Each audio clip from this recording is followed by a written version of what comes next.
Chapter 1. Whispers in the Walls. Draco Malfoy could have taken the main corridors back to the Slytherin common room.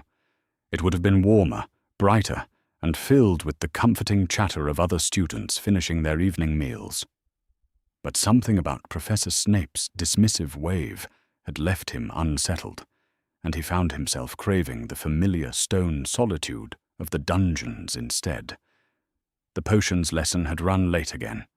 Snape's punishment for Longbottom's catastrophic attempt at a shrinking solution that had somehow expanded instead, filling half the classroom with purple foam that smelled like rotting eggs. While the other students fled the moment they were dismissed, Draco had lingered, pretending to organize his notes while watching his head of house clean up the mess with sharp, irritated flicks of his wand. Now, walking alone through the lower corridors, Draco pulled his school robes tighter against the October chill that seemed to seep from the very stones. The dungeons were always cold, but lately they felt different. Colder. More oppressive. As if the ancient castle itself was holding its breath. His footsteps echoed off the worn stone floors, and Draco found himself walking more quietly than usual, though he couldn't say why. Something about the silence felt fragile, like breaking glass. The torches flickered in their brackets, casting dancing shadows that seemed to writhe with a life of their own. Then he heard it. A sound from deep within the walls, not the familiar settling of old stones or the distant drip of moisture, but something else entirely. A sliding, scraping noise, like something massive being dragged across rough stone. It was muffled, distant, but unmistakably there. Draco stopped walking, his hand instinctively moving to his wand. The sound came again, longer this time, accompanied by what sounded almost like hissing, but not the sharp hiss of a common garden snake. This was deeper, more resonant, carrying an undertone that made his teeth ache and his stomach clench with primal fear. He stood frozen for a long moment, straining to hear more. The corridor around him was empty, the portraits sleeping in their frames. But Draco had the unsettling sensation that he was not alone. That something was moving through the castle's hidden spaces, something that had no business being there. The hissing came again, fainter now but definitely there. Draco's breath caught in his throat. He'd heard whispers about the Chamber of Secrets. Every Slytherin had. Old legends, ancient magic, some great beast that would cleanse the school of those who didn't belong. His father had spoken of it during the summer, his eyes gleaming with an anticipation that Draco hadn't fully understood at the time. Now, standing in the cold corridor with that otherworldly sound echoing through the walls, he was beginning to understand all too well. Voices drifted from around the corner ahead. Older students, probably 7th years, speaking in the low, urgent tones that had become common in Slytherin House since the attacks began. Draco crept closer, pressing himself against the cold stone wall to listen. Father says it happened once before, 50 years ago. A student died then. But they caught who did it, didn't they? That groundskeeper, Hagrid. He was expelled, not executed. And if he was really the heir of Slytherin, why would he come back now? He's been at the school all this time. Maybe he's been waiting. Maybe something's changed. Draco felt his pulse quicken. These weren't first or second years speculating wildly. These were older students who might actually know something. He edged closer, trying to catch every word. My father says the chamber can only be opened by the true heir. A voice that sounded like Marcus Flint continued. Someone with the blood of Salazar Slytherin himself. The monster inside will only obey them. And it's hunting mudbloods, another voice added, with undisguised relish. Good thing, too. The school's gotten far too tolerant lately. Maybe this will remind everyone what Hogwarts was meant to be. A chorus of agreement followed, and Draco felt something cold settle in his stomach that had nothing to do with the dungeon air. He'd heard similar sentiments from his own housemates, the gleeful whispers about how the Mudblood Granger would probably be next, how maybe now the school would return to its proper standards. But hearing it spoken so casually, so cruelly, made his skin crawl. The voices began to fade as the older students moved away, but their words lingered in the empty corridor. Draco remained pressed against the wall, his mind racing, the excitement in their voices, the hungry anticipation. It reminded him too much of his father's expression when he'd spoken about cleansing and purification over dinner at the manor. But what if they were wrong? What if the monster didn't care about blood purity? What if it simply killed whoever got in its way? The scraping sound came again from within the walls, closer this time, and Draco's courage finally broke. He pushed away from the wall and walked quickly toward the Slytherin common room, his footsteps no longer caring about stealth. Behind him, the corridor seemed to exhale, and for one terrifying moment he was certain he could hear something large moving through the darkness, following him. He didn't run. Malfoys didn't run, but his walk was brisk enough that he was slightly out of breath when he reached the blank stretch of wall that concealed the entrance to his house common room. He spoke the password. Pure blood, a choice that now made his stomach turn, and practically fell through the opening when it appeared. The common room was warm and well lit, filled with the comfortable green glow that filtered through the lake above. Several younger students looked up as he entered, their faces reflecting the same unease that had been plaguing the entire school. Even here, in the safety of their own house, no one seemed entirely at ease anymore. Draco sank into one of the leather armchairs near the fireplace, his hands shaking slightly as he pulled out a piece of parchment and began a letter home. But what could he say? That he'd heard something in the walls? That he was frightened by whispers and shadows? That for the first time in his life, he wasn't sure he wanted to be exactly what his father expected him to be? He stared at the blank parchment for a long time, listening to the quiet conversations around him and trying not to hear the satisfaction in his housemates' voices when they spoke about the attacks. Outside the windows, something moved in the depths of the lake, something large and serpentine that disappeared before he could focus on it. Draco Malfoy sat in his house common room, surrounded by students who shared his blood status and his upbringing, and realized with growing horror that he had never felt more alone. The whispers in the walls were getting louder, and for the first time, he was more frightened than excited about what they might mean. Chapter 2. The Heir's Shadow. The letter arrived 3 days after Draco's unsettling encounter in the dungeons, delivered by his father's eagle owl during the morning post.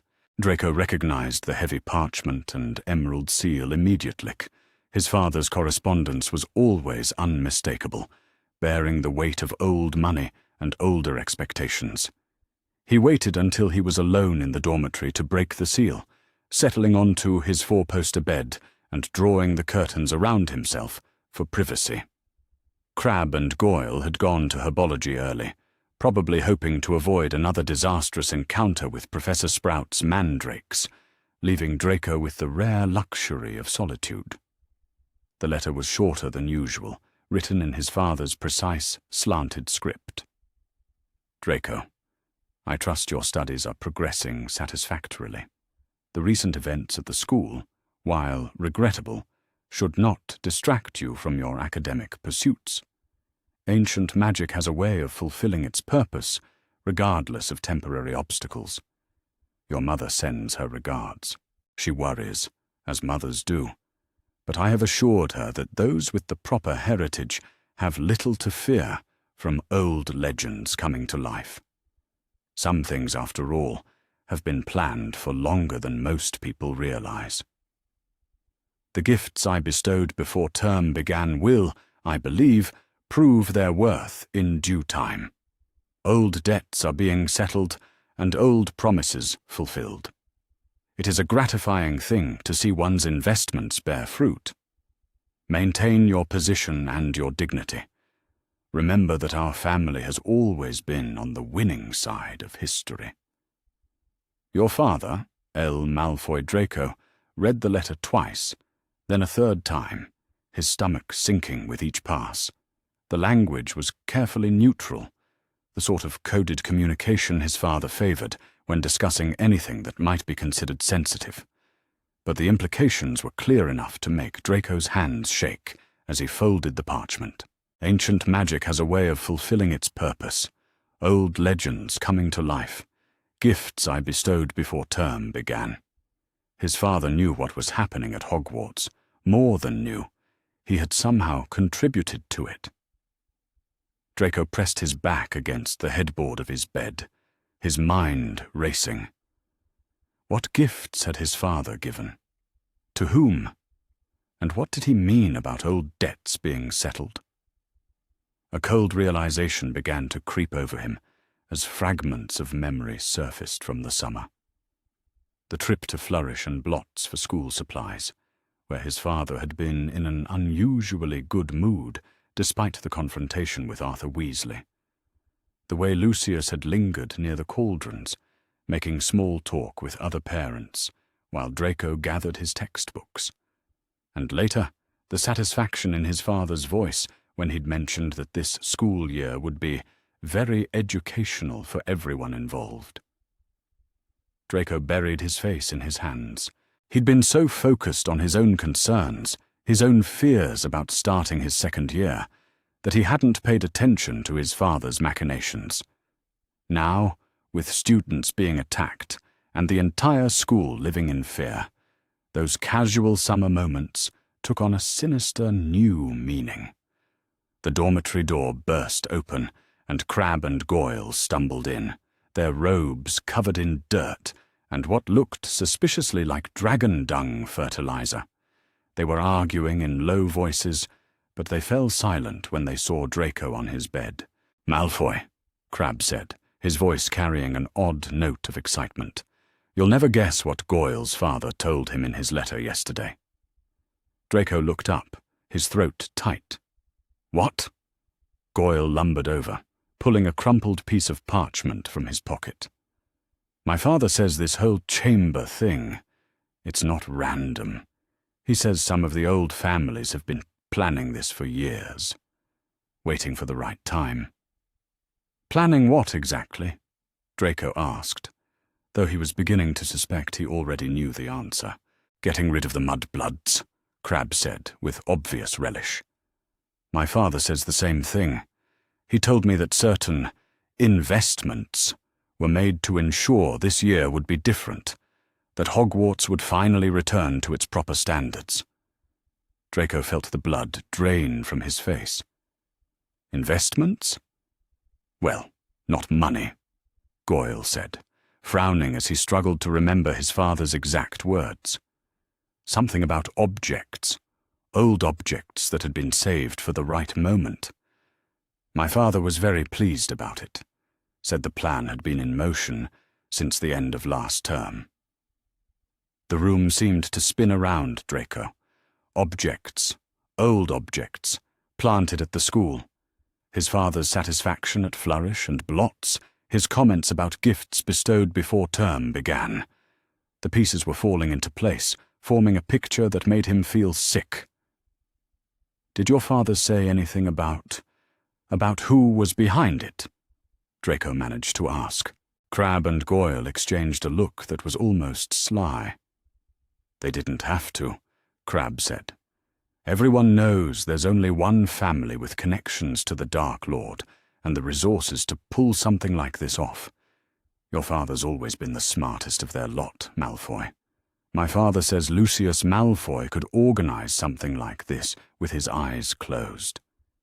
The casual way they said it, as if they were discussing Quidditch scores rather than a plot to terrorize and possibly murder students, made Draco's stomach lurch. These were his friends, or at least the closest thing he had to friends. They'd grown up together. Their fathers had served the Dark Lord together, and they all shared the same blood purity beliefs.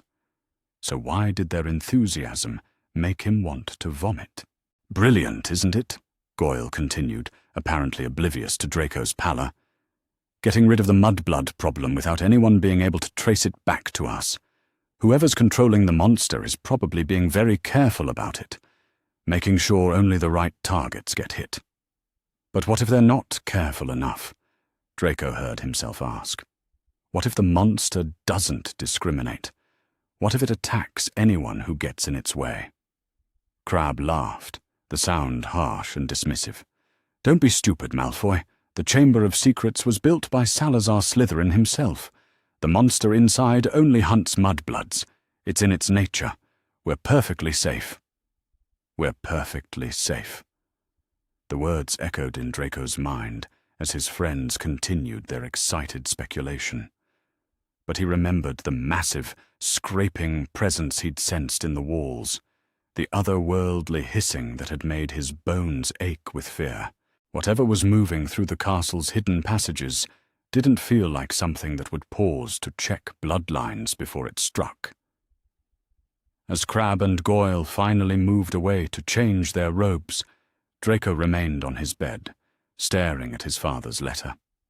The parchment felt heavier now, weighted with implications he was only beginning to understand. His father, his own father, had set this in motion, had planted something at the school, some object that was now terrorizing students, and Draco was complicit simply by virtue of bearing the Malfoy name. He thought of the first years he'd seen huddling together in the corridors, their eyes wide with fear, of the Muggle-born students who now travelled in groups, never alone, always watching the shadows, of Granger, that insufferable know-it-all Gryffindor, who'd been researching obsessively in the library, probably trying to find some way to protect herself and her friends. They were all just children, just students trying to get an education, and his father had decided they deserved to live in terror, or worse, because of their blood status. Draco folded the letter carefully and slipped it into his trunk, burying it beneath his spare robes and textbooks. But the weight of its contents remained with him, pressing down on his shoulders like a physical burden. For the first time in his life, he was ashamed to be a Malfoy. The thought should have horrified him. Instead, it felt almost like relief.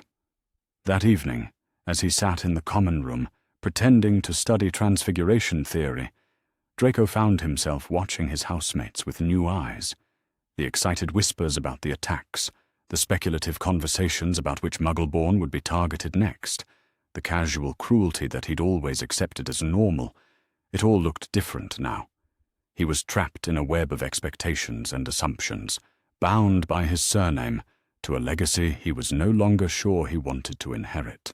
But for the first time, he was beginning to understand that he had a choice in the matter. The question was whether he had the courage to make it. Chapter 3. Eyes in the Darkness. The sounds had grown bolder. 2 nights after receiving his father's letter, Draco found himself unable to sleep, tossing restlessly in his dormitory bed, while Crabbe's snores echoed through the room like a broken foghorn. Every time he closed his eyes, he saw his father's precise handwriting, felt the weight of those carefully chosen words pressing down on his chest like a stone. Ancient magic has a way of fulfilling its purpose. Finally, he gave up on sleep entirely. Pulling on his school robes and grabbing his wand, Draco slipped out of the dormitory and into the common room. The fire had burned low, casting flickering shadows across the green-tinted space, and the lake beyond the windows was black as ink. A few seventh years huddled in the far corner, speaking in whispers that stopped the moment they noticed him. He didn't acknowledge them. Instead, he made his way to the common room entrance, spoke the password, and stepped into the corridor beyond. The dungeons felt different at night, older, more dangerous, as if the darkness awakened something that daylight kept sleeping. Draco walked slowly, his wand held loosely in his hand, following the same route he'd taken after that disastrous potions lesson. But this time, He wasn't trying to avoid the sounds in the walls. This time he was hunting them. The scraping came almost immediately, echoing from somewhere deep within the stone. It was stronger now, more purposeful, accompanied by that same unsettling hiss that made his skin crawl. Draco followed the sound deeper into the lower levels of the dungeons, past corridors he rarely ventured into, past classrooms that had been abandoned for decades. The air grew colder with each step, and his breath began to mist in front of his face. Ancient magic, his father had written.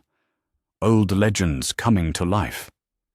Whatever was moving through these passages, it had been here far longer than any current student or teacher.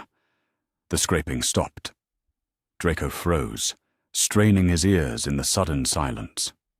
For a moment, the only sound was his own breathing, quick and shallow in the oppressive quiet. Then, from somewhere very close, so close it might have been in the wall directly beside him, came a voice. But it wasn't speaking English. The words were sibilant, flowing, each syllable drawn out in a way that made Draco's teeth ache. He didn't understand the language, but something deep in his brain recognized it anyway. Some primal part of his mind that whispered danger, predator, run in a voice older than conscious thought. Parseltongue. The realization hit him like a physical blow. He'd heard stories, of course. Every pure-blood child knew about the gift of speaking to serpents, the rare talent that marked the descendants of Salazar Slytherin himself. But hearing it now, echoing through the stone walls like the voice of some ancient god, made his blood turn to ice. The voice came again, and this time Draco caught movement in his peripheral vision. A section of the wall that he'd always assumed was solid stone was sliding open, revealing a passage so old that the air that escaped from it carried the scent of centuries. Serpent carvings decorated the entrance, their eyes seeming to follow his movement as he crept closer. He should have run. Every instinct screamed at him to flee, to return to the safety of his dormitory and pretend this had never happened. But the letter from his father burned in his memory, and he found himself drawn forward by a mixture of horror and desperate need to understand. The passage was narrow and low, forcing him to duck as he entered. His wand light illuminated more serpent carvings, these ones more elaborate and detailed than any he'd seen in the regular parts of the castle. They seemed to writhe in the flickering light, their carved mouths open as if preparing to strike. The Parseltongue voice was closer now, coming from somewhere ahead in the darkness. But there was something else too, another sound that made his stomach clench with recognition.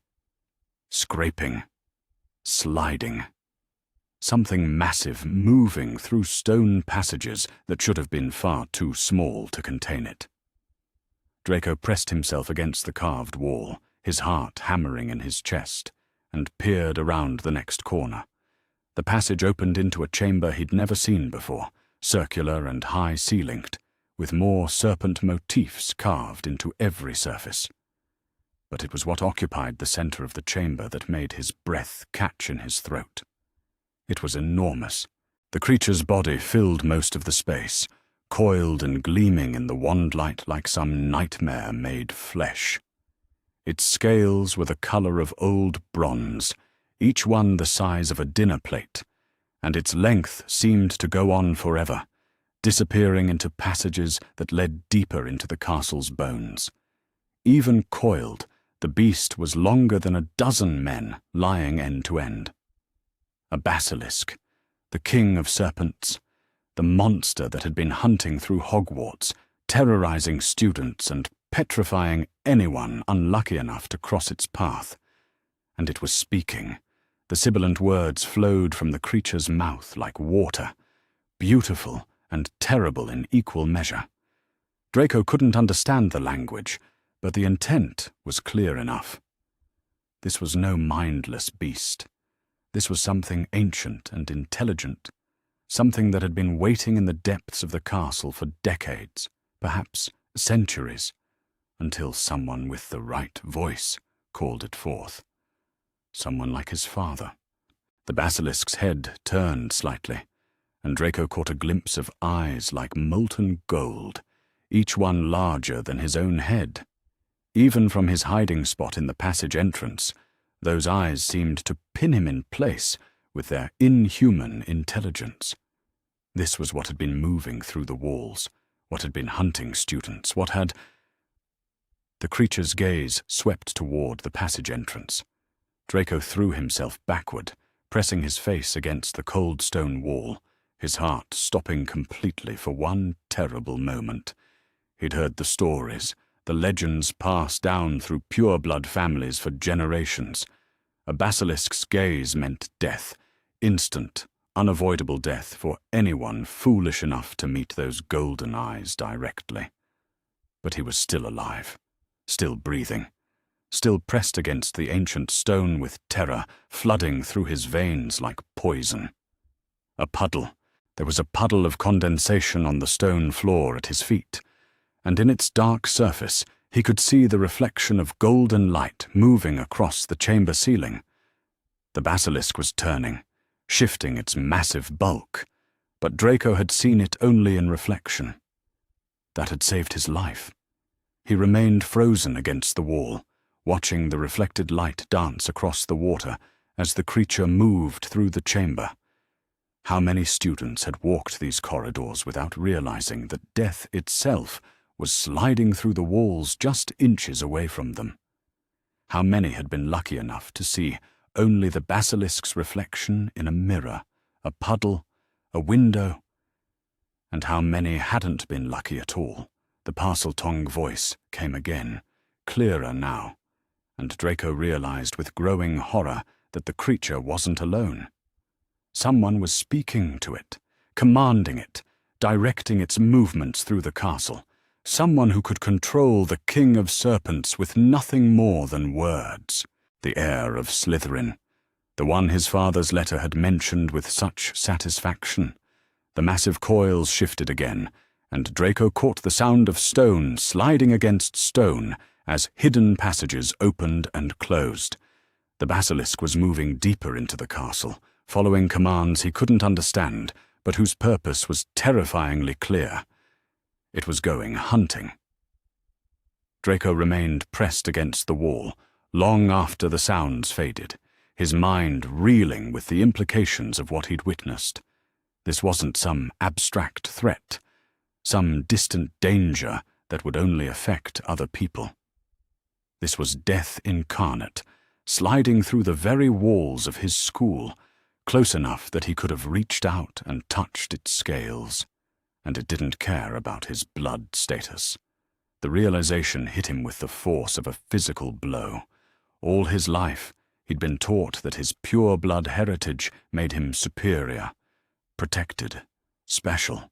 The magical world was supposed to bend around families like his, acknowledging their importance and preserving their power. But the basilisk hadn't paused to check his genealogy before nearly killing him with a single glance. To that ancient creature, he was just another potential victim. Just another student who happened to be in the wrong place at the wrong time.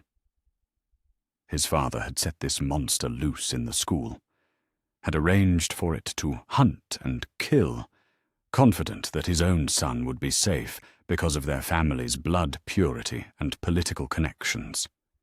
But Lucius Malfoy had been wrong. The basilisk didn't distinguish between Muggle-born students and pure-blood heirs. It simply killed whatever crossed its path. Draco had been seconds away from death, saved only by luck and a puddle of condensation on an ancient stone floor. As he finally forced himself to move, creeping back through the serpent-carved passage toward the relative safety of the main dungeons, one thought burned in his mind with crystalline clarity. He had to warn someone, had to tell someone what he'd seen, what was really happening in the depths of Hogwarts. But who would believe him? Who would listen to the son of the man responsible for unleashing this nightmare? His mother! Narcissa would listen. Narcissa would understand that her son's life had been in danger, that the monster his father had helped unleash didn't care about bloodlines or political alliances.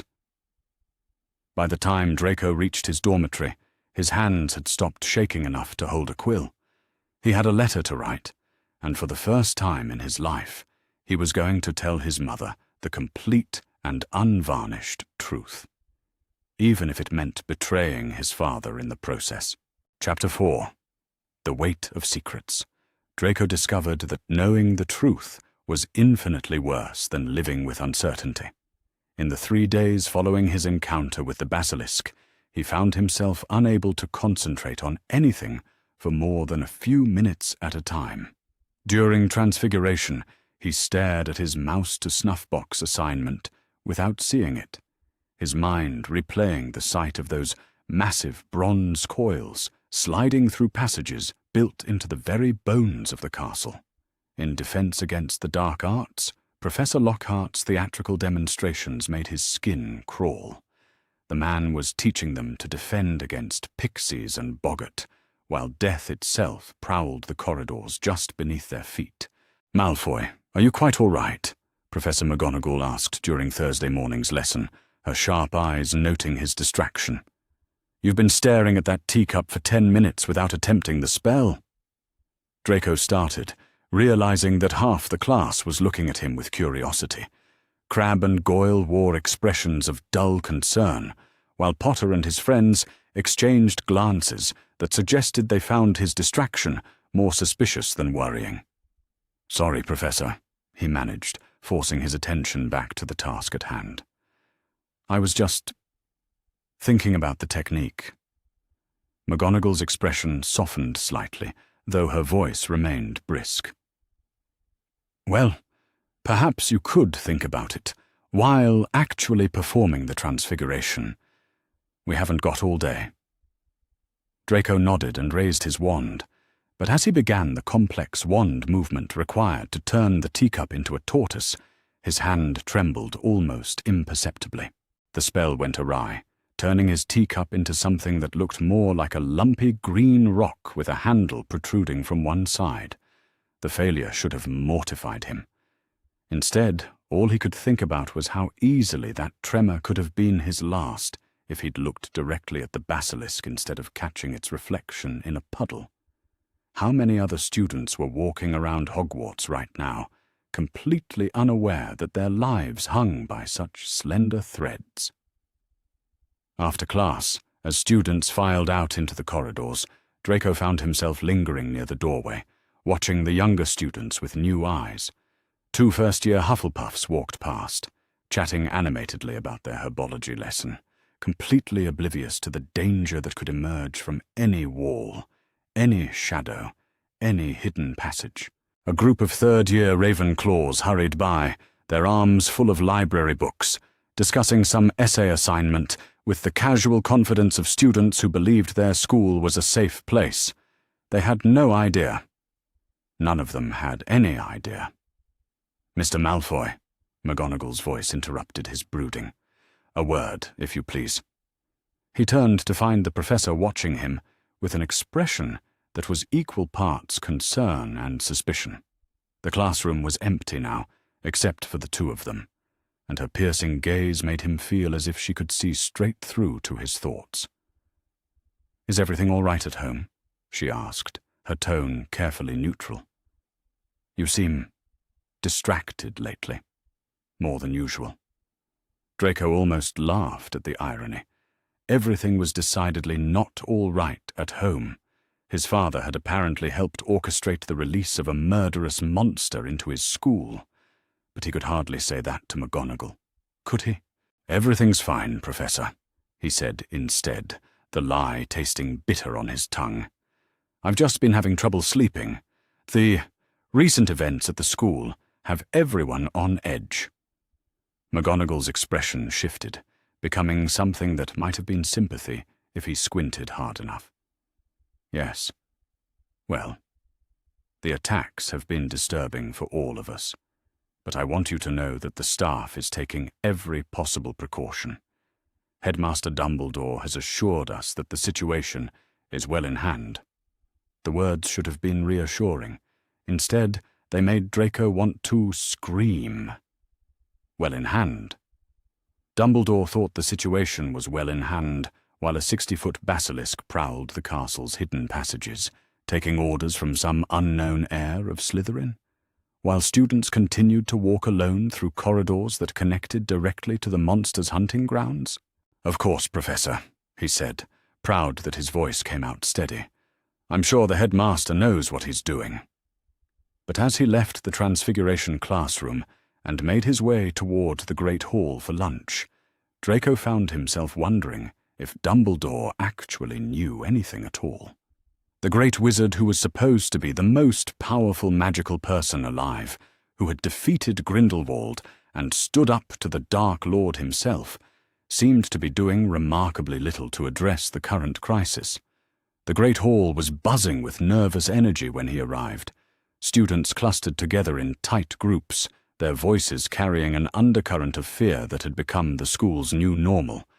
At the staff table, Dumbledore sat serenely behind his golden beard, his blue eyes twinkling as he surveyed the assembled students with what appeared to be complete calm.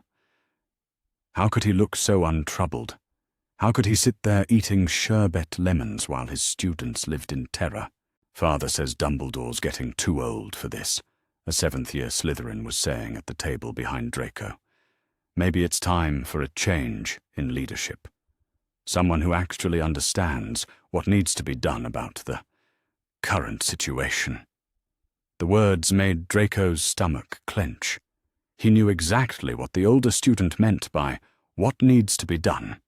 The same thing Crabbe and Goyle had been saying, the same sentiment his father's letter had implied, that the attacks were ultimately beneficial, a way of purging the school of undesirable elements. But they were all wrong. The basilisk didn't care about blood purity or political ideology. It was an ancient force of destruction that would kill anyone unlucky enough to cross its path. Dumbledore's failure to act wasn't some calculated strategy. It was simply failure, plain and simple. After lunch, Draco found himself walking toward the library, though he couldn't have said why. He rarely spent time there, unless absolutely necessary for assignments, preferring the comfortable familiarity of the Slytherin common room. But today, something drew him toward the vast collection of books and the students who sought refuge among them.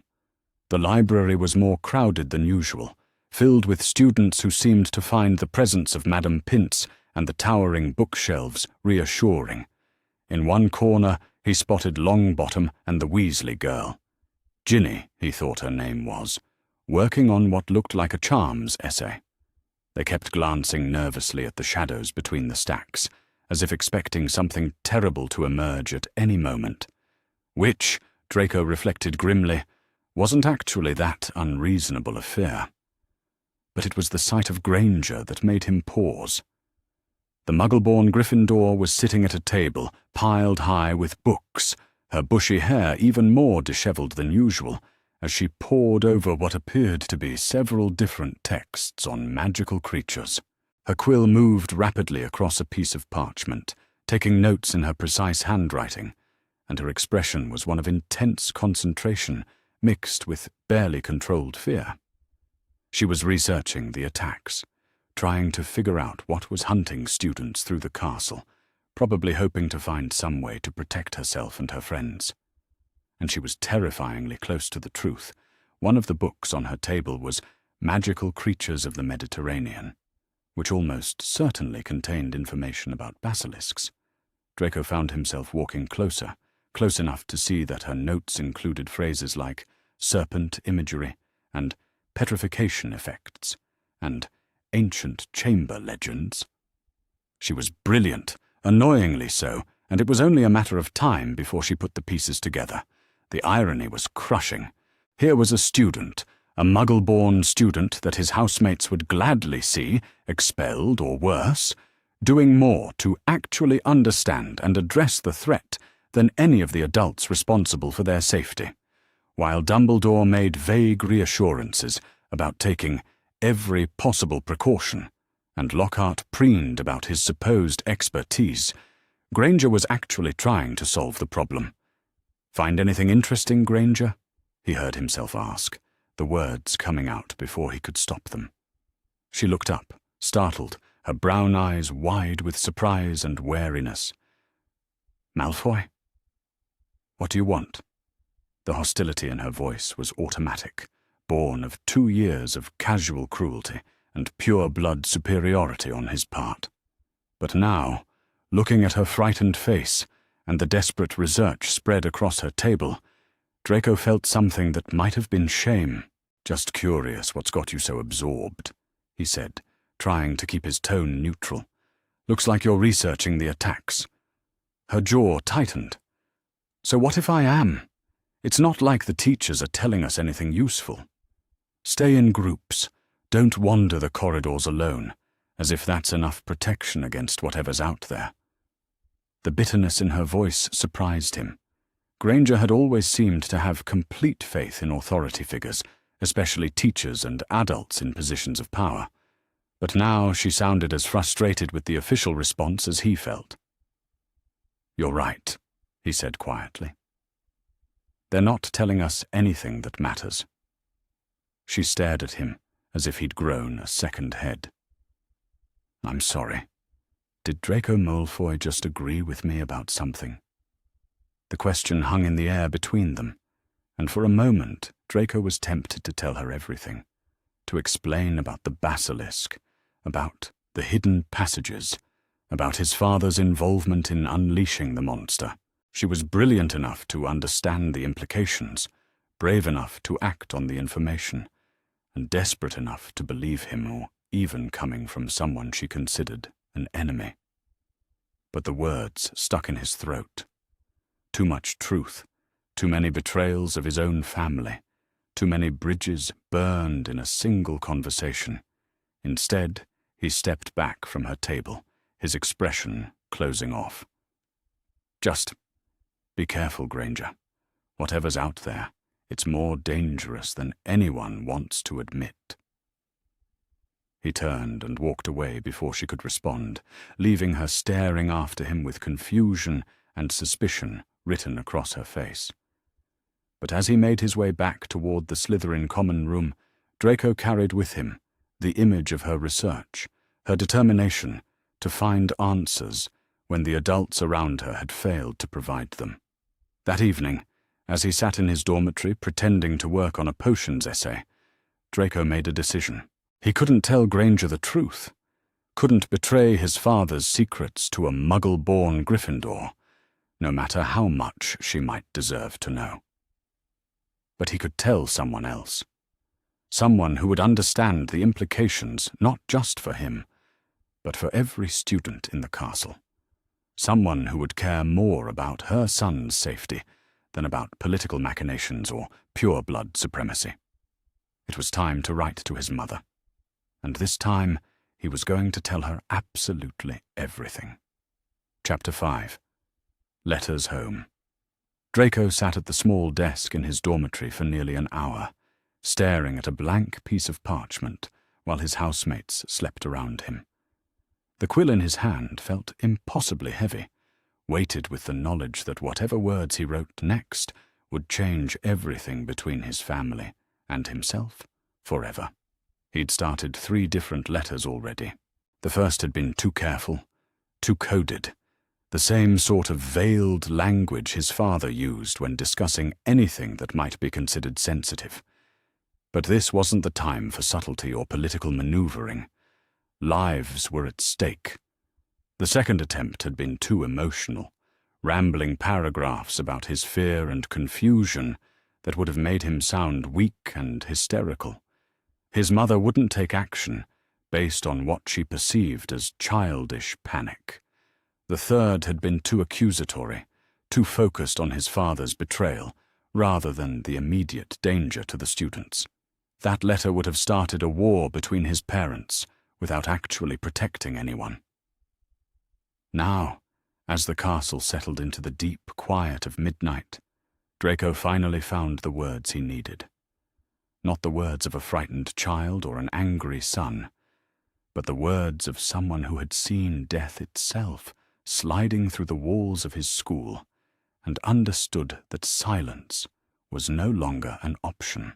Mother, I need you to listen to me, really listen, without dismissing what I'm about to tell you as the imagination of a 12-year-old boy.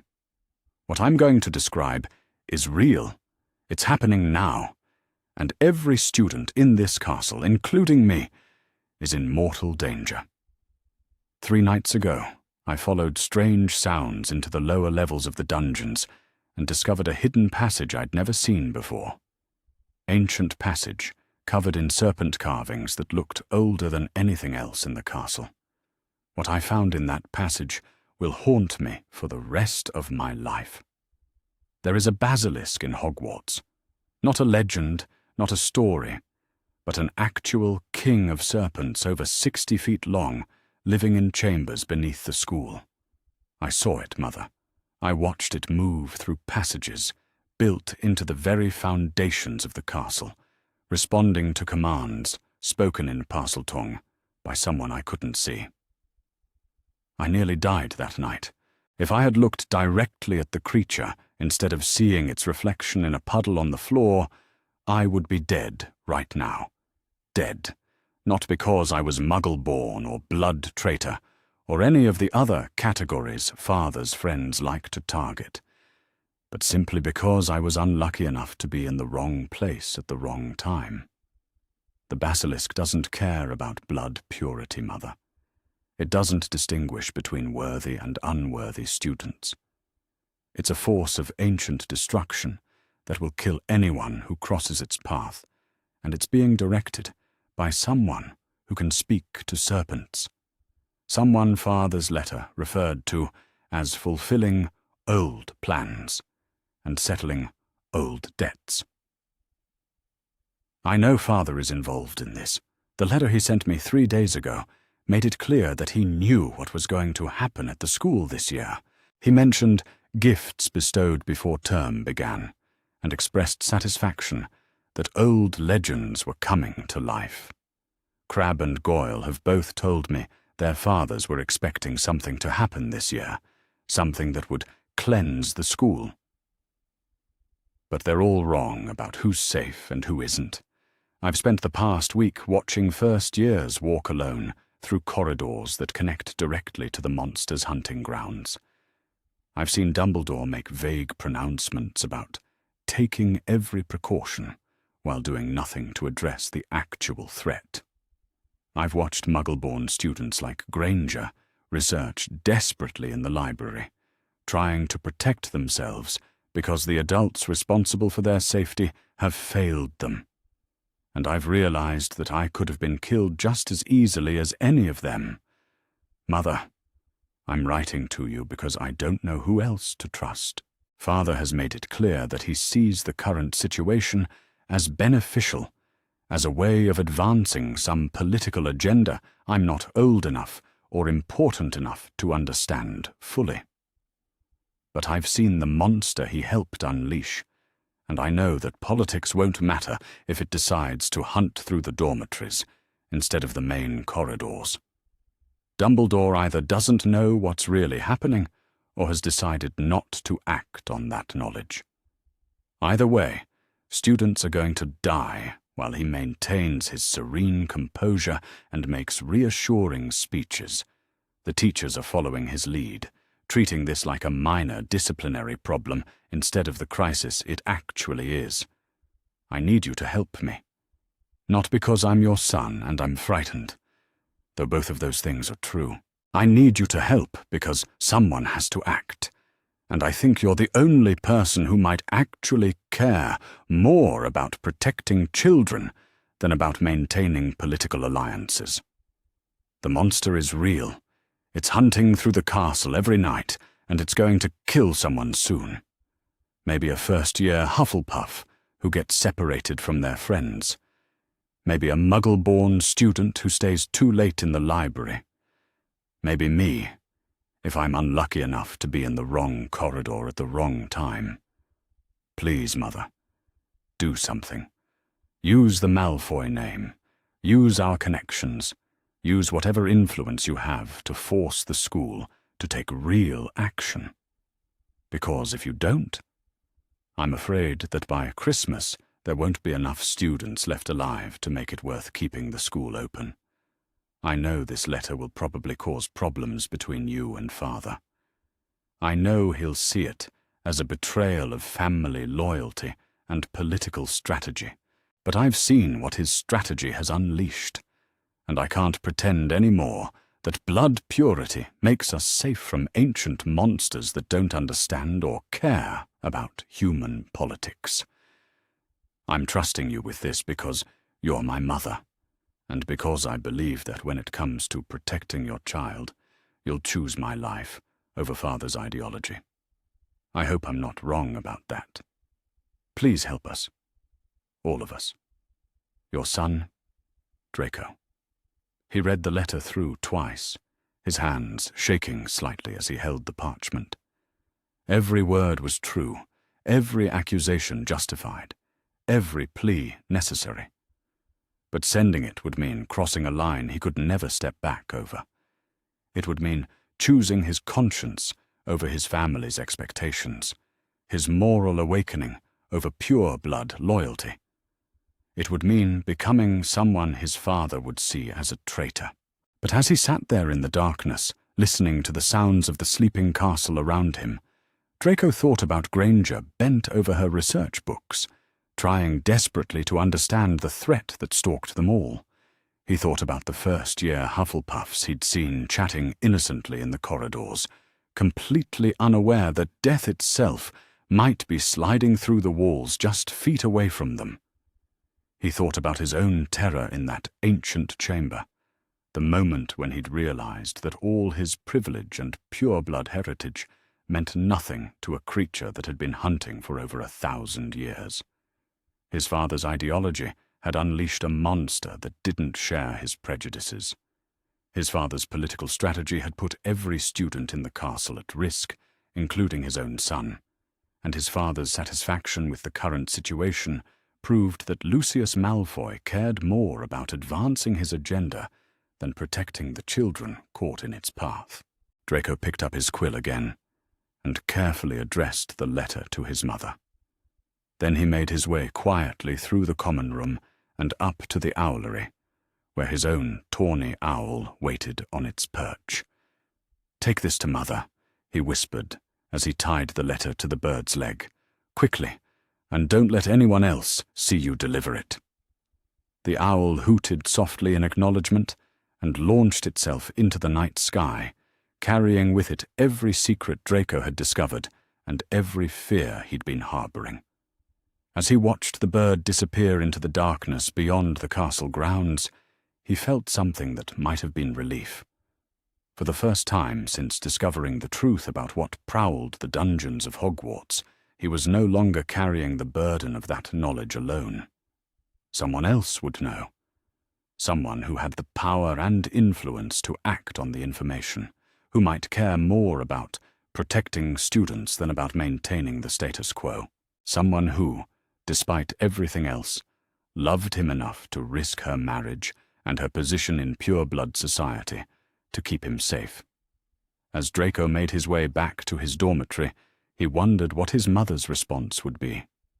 He'd asked her to choose between her husband's ideology and her son's life, between political strategy and moral action. It was a choice that would define not just their relationship, but potentially the fate of every student currently sleeping peacefully in the castle around him. He could only hope that when she received his letter, Narcissa Malfoy would prove to be the mother he believed her to be, rather than the pure-blood wife his father had trained her to become. Because if she wasn't, if she chose Lucius's politics over Draco's safety, then the students of Hogwarts were truly on their own against the ancient horror that stalked their halls, and Draco wasn't sure any of them would survive what was coming. Chapter 6. A Mother's Fury. Narcissa. Malfoy was taking her morning tea in the drawing room when the tawny owl arrived, its feathers ruffled from what must have been a hard flight through the October wind. She recognized the bird immediately. Draco's owl, the one they'd purchased for him before his first year at Hogwarts. The creature rarely made the journey to the manor unless carrying something urgent. She untied the letter with hands that were perfectly steady, her composure intact, as she unfolded the parchment. Draco had always been prone to dramatics, particularly when homesick or overwhelmed by school pressures. She expected complaints about professors, perhaps anxiety about the recent attacks that had been mentioned briefly in the Daily Prophet. What she didn't expect was the careful, measured handwriting of someone far older than 12. Mother, I need you to listen to me. Really listen. By the time she reached the 3rd paragraph, her teacup was forgotten, cooling untouched on the side table. By the 5th paragraph, her hands had begun to tremble almost imperceptibly. When she finished reading, she sat in absolute silence for a full minute, the letter clutched in her white-knuckled grip. Then she read it again. There is a basilisk in Hogwarts. Not a legend, not a story, but an actual king of serpents, over 60 feet long. The words seemed to burn themselves into her mind, each revelation more horrifying than the last. Her son, her only child, had been within killing distance of a basilisk, had saved himself only through chance, only through the lucky accident of seeing the creature's reflection rather than its eyes directly. I nearly died that night. If I had looked directly at the creature instead of seeing its reflection in a puddle on the floor, I would be dead right now. Narcissa's breath came short and sharp as the full implications crashed over her. Not just that Draco had been in danger, but that he was still in danger. Every day, every night, as long as he remained at that school, with that monster prowling through passages built into its very foundations. Memories surfaced unbidden. Her own time at Hogwarts, decades earlier, when whispers had spread through the castle about the Chamber of Secrets being opened. She'd been a 4th year then, old enough to understand the gravity of what was happening, but young enough to feel the thrill of being part of something historically significant. A student had died that time. A Muggle-born girl found in an abandoned corridor, her eyes wide and glassy with terror. Myrtle Warren. That had been her name, and they'd all been told it was over, that the monster had been destroyed and the chamber sealed forever. But it hadn't been destroyed, had it? It had simply been waiting for someone with the right bloodline and the right motivation to wake it again. I know Father is involved in this. The accusation should have shocked her, should have seemed impossible, unthinkable. Lucius had his flaws, certainly, but surely he would never willingly endanger their son. But even as the thought formed, Narcissa felt a cold certainty settling in her chest. Of course he was involved, the man who had spent the summer speaking with barely contained excitement about the changes coming to Hogwarts, who had returned from that trip to Flourish and Blots with the satisfied air of someone who had just accomplished something important.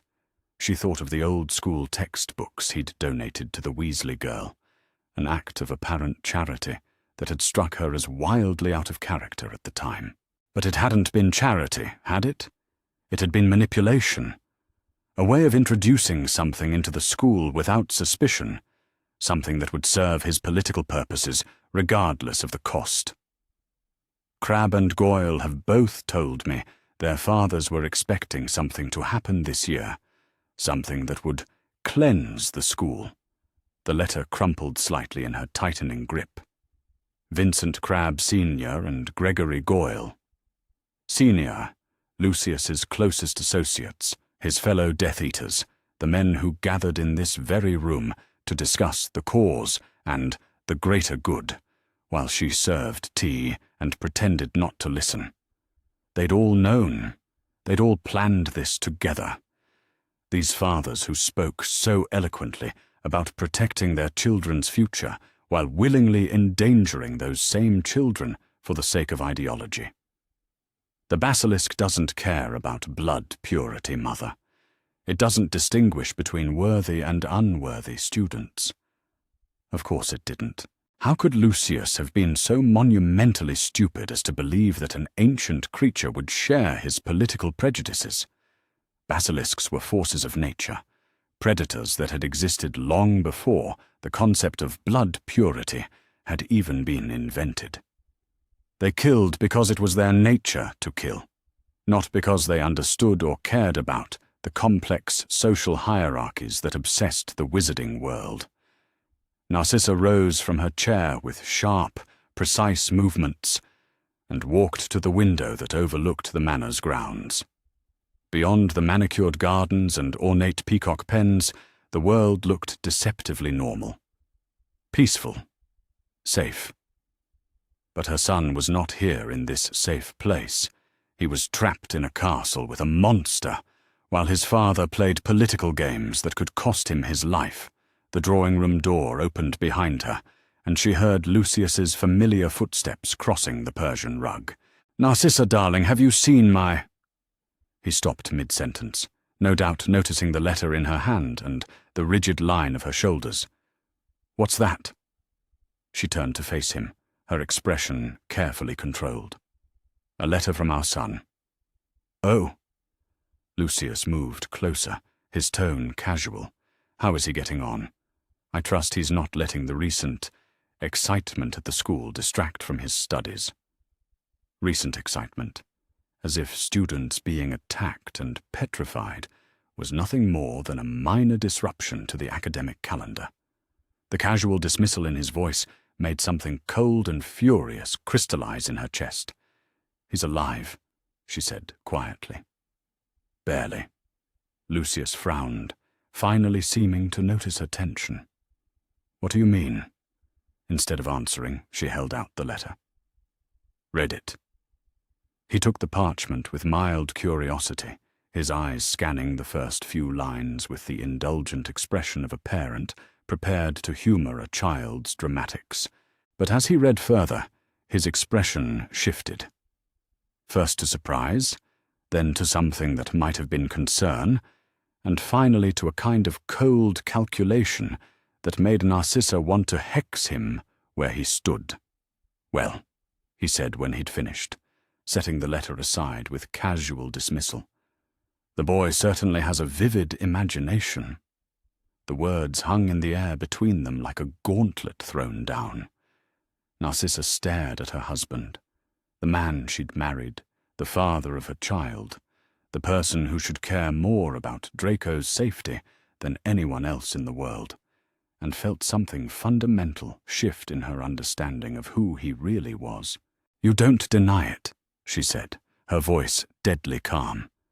"You don't even try to deny that you're involved." Lucius had the grace to look slightly uncomfortable. "Narcissa, you must understand that certain opportunities presented themselves. Old debts needed to be settled, old promises fulfilled. The circumstances were simply too perfect to ignore." Circumstances. She repeated the word as if tasting something bitter. "You mean unleashing a monster in our son's school?" "I mean restoring proper order to an institution that has lost its way," he said, his tone growing defensive. "The creature is highly selective in its targets, Narcissa. It seeks out those who don't belong, those who muddy the waters of proper magical education. Draco is perfectly safe." Perfectly safe. The words came out as barely more than a whisper. "Lucius, our son nearly died 3 nights ago. He saved himself by pure chance, by seeing the basilisk's reflection instead of looking at it directly. If he had glanced up a moment sooner, if that puddle hadn't been precisely where it was, you would be planning his funeral right now, instead of congratulating yourself on your political maneuvering." For the first time, something that might have been uncertainty flickered across Lucius's face. The creature is under control, Narcissa. It responds only to specific commands, hunts only specific targets. There was never any real danger to Draco. Then why? She said, her voice rising for the first time.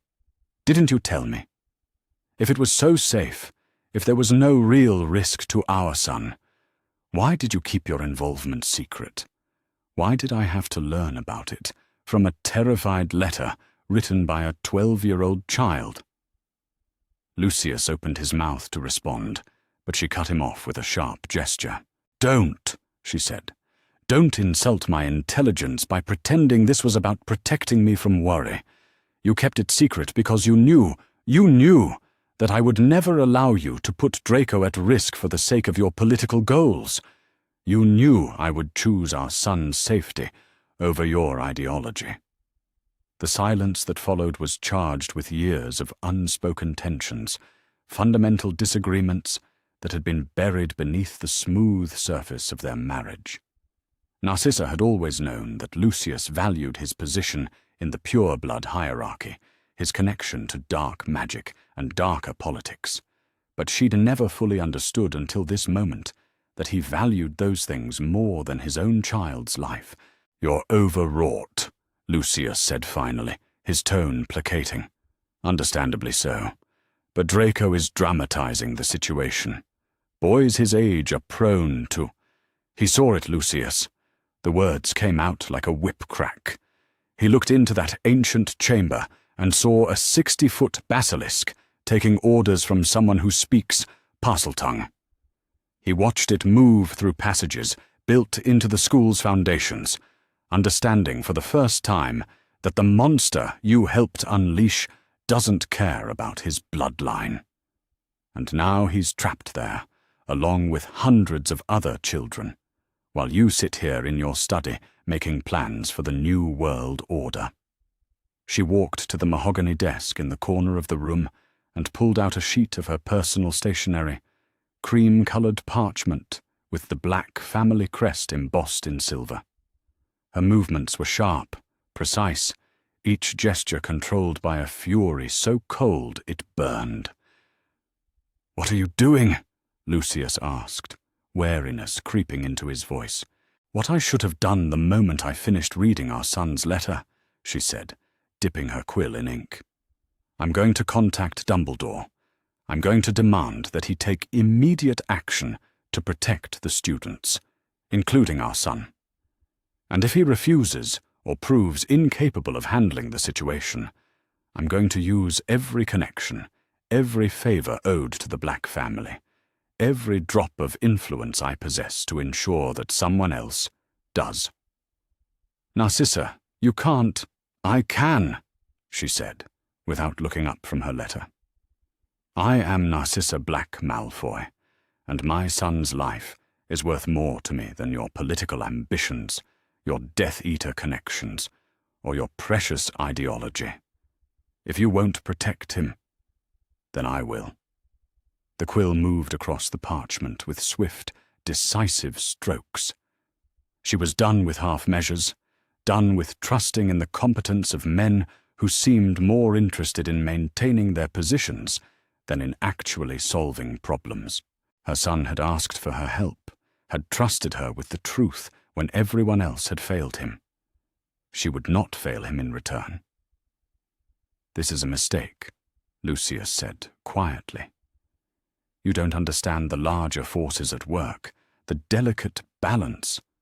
"The only balance I care about," Narcissa replied, sealing the letter with her personal signet, "is the one between my son's safety and everything else in the world, and that balance has just tipped decisively in favor of keeping Draco alive." She called for their fastest owl and watched it disappear into the grey October sky, carrying with it her ultimatum to the Hogwarts headmaster. Then she turned back to her husband, her blue eyes cold as winter ice. "You made a choice, Lucius. You chose your politics over your family. I hope it was worth it, because I'm about to show you what happens when someone chooses family over everything else." Chapter 7. The Midnight Arrival. Narcissa apparated to the gates of Hogwarts at 11:30 that same evening, her travelling cloak whipping around her in the October wind.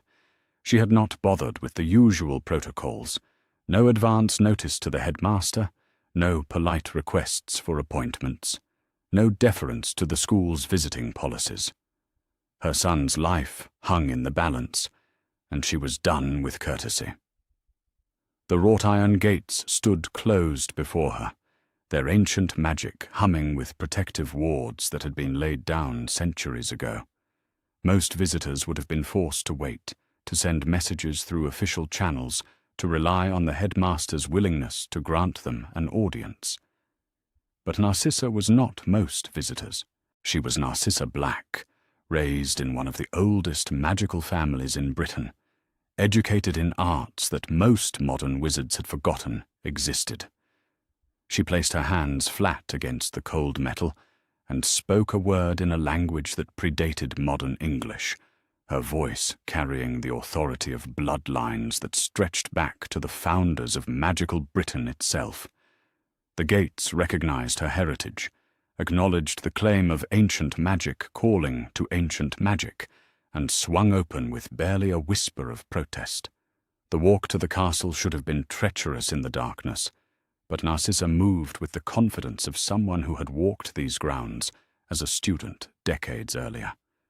Every tree, every turn in the path was etched in her memory, overlaid now with the desperate urgency of a mother whose child was in mortal danger. Behind her, the gates swung closed again, their wards re-establishing themselves as if she had never passed through them. The castle's main doors were similarly warded, similarly ancient, and similarly willing to acknowledge her right to enter. She climbed the marble staircase with sharp, precise steps, her heels clicking against the stone in a rhythm that spoke of barely contained fury. Students peered out from behind portraits as she passed, their painted faces reflecting curiosity and unease at this midnight intruder who moved through their school as if she owned it. She had been to Dumbledore's office only once before, during her own student years when a foolish prank involving Severus Snape had required parental intervention. But the password barriers and moving staircases that protected the headmaster's domain were no match for someone who understood the deeper magics woven into Hogwarts' foundations. The gargoyle that guarded the spiral staircase looked almost apologetic as it stepped aside, recognizing an authority that transcended its programmed loyalties. The office door stood open when she reached it, warm light spilling into the corridor beyond. Albus Dumbledore sat behind his desk as if he had been waiting for her arrival, his hands folded calmly over a piece of parchment that she suspected was her own letter. His blue eyes held their customary twinkle, but there was something sharper beneath it tonight, an awareness that made her wonder exactly how much he knew about her reasons for coming. "Mrs. Malfoy," he said pleasantly, as if midnight visits from furious parents were a regular occurrence. "How good of you to come. I was just reviewing your correspondence." Most illuminating. She stepped into the office without invitation, her gaze sweeping over the familiar chaos of books and instruments and sleeping portraits that lined the circular walls. Everything looked exactly as it had during her student days, the same controlled disorder, the same sense of barely contained magical energy, the same aura of benevolent authority that had once made her feel safe within these walls. Now it made her feel murderous. "Headmaster," she said, her voice pitched to carry all the aristocratic authority she could muster. "I trust you've had sufficient time to process the information I provided about the current crisis in your school." "Indeed," Dumbledore replied, his tone maddeningly serene. "Your concerns are quite understandable, given the circumstances. I want to assure you that the situation is well in hand. The staff and I are taking every possible precaution to ensure the safety of all our students." Every possible precaution. The phrase hung in the air between them, like a red flag waved in front of a dragon. Narcissa felt her carefully maintained composure crack another degree. Every possible precaution, she repeated slowly. And yet there is still a basilisk prowling through the hidden passages of this castle. There are still students walking alone through corridors that connect directly to the monster's hunting grounds. There are still children, including my son, going to bed each night without knowing whether they'll wake up in the morning or be found petrified in some abandoned classroom. The basilisk's movements are being monitored, Dumbledore said, with the same infuriating calm. Its hunting patterns studied. We have taken steps to limit its access to areas where students congregate, and additional security measures have been implemented throughout the castle. Monitored. The word came out as barely more than a hiss. You're monitoring a creature that kills with a glance, that can move through walls most people don't even know exist, that responds only to commands spoken in a language perhaps 5 people in Britain can understand, and you call this having the situation well in hand. For the first time, something that might have been irritation flickered across the headmaster's features. Mrs. Malfoy, I understand that as a mother, you are naturally concerned for your son's welfare. But I must ask you to trust that those of us with greater experience in these matters are handling the situation appropriately. The condescension in his tone, the gentle, paternal dismissal of her concerns as maternal hysteria, shattered the last of her restraint. She stepped closer to his desk, her hands flat on its polished surface, her voice dropping to a whisper that carried more menace than any shout. My son nearly died 3 nights ago, she said. Not nearly attacked, not nearly injured, nearly died. He saved himself through pure chance, through a reflection in a puddle that allowed him to see the creature without meeting its gaze directly. And you want me to trust that you're handling things appropriately? Dumbledore's expression shifted, becoming something more serious, but no less infuriating. I was not aware that Draco had encountered the basilisk directly. That information was not included in your letter. Perhaps, she said, straightening to her full height. That's because you're not asking the right questions. Perhaps it's because you're so focused on your grand strategy, your careful maneuvering and political calculations, that you've forgotten to actually listen to the children you're supposed to be protecting. I assure you, Mrs. Malfoy, that every student's safety is my primary concern. Is it? The question cracked through the office like a whip, because from where I'm standing, it looks very much like you're using those students as bait, letting the attacks continue, letting the fear build, waiting for the heir of Slytherin to reveal themselves through their actions rather than taking steps to actually stop the killing. The silence that followed was thick with tension. Several of the portraits on the walls had awakened and were watching the confrontation with undisguised interest, their painted faces reflecting everything from concern to fascination. Dumbledore himself seemed to be weighing his words carefully, his blue eyes studying Narcissa with an intensity that made her feel as if he were trying to read her very soul. You speak of the heir of Slytherin, he said finally. Tell me, Mrs. Malfoy, do you have reason to believe you know who that might be? The question should have trapped her, should have forced her to choose between protecting her husband's secrets and protecting her son's life.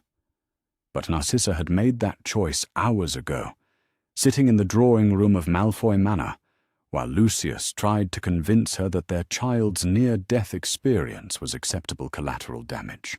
I know, she said quietly, that someone with access to old artifacts and older grudges has introduced something into this school that should never have been allowed past its gates. I know that the attacks are not random, that they serve a specific political purpose, and that the people responsible care more about advancing their ideology than about the lives of the children caught in its path. "And yet you haven't provided me with names," Dumbledore observed. "Haven't offered concrete evidence that would allow us to stop the person responsible." "Because you already know," she said, her voice rising again. "You know exactly who's behind this, don't you? You know which families have the connections and resources to orchestrate something like this. You know which political factions would benefit from chaos and fear in the wizarding world's most prominent educational institution. You know, and you're choosing not to act on that knowledge because it doesn't serve your larger strategic goals." The accusation hung in the air between them, like a sword drawn from its sheath. Dumbledore's expression had gone completely still, his twinkling blue eyes now sharp as ice. When he spoke, his voice carried an undertone of power that made the very air in the office seem to vibrate. "You are suggesting that I am willing to sacrifice innocent lives for the sake of political maneuvering." "I'm suggesting," she replied without backing down, "that you are so focused on fighting the war that you've forgotten about winning the battles, that you're so concerned with the grand strategy of defeating dark wizards that you've lost sight of the immediate necessity of protecting the children in your care. And what would you have me do, Mrs. Malfoy? Arrest suspects without evidence? Accuse prominent wizarding families of conspiracy without proof? Create a panic that could destabilize the entire magical government?"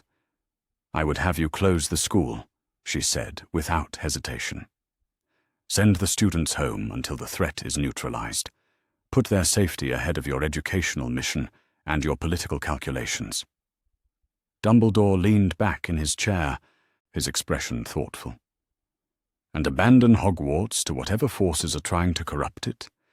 Allow them to achieve their goals without resistance? That hardly seems like a victory for the cause of justice." Justice. The word came out as a laugh with no humor in it. "Headmaster, my son wrote to me in terror, begging for help because the adults in his life have failed him.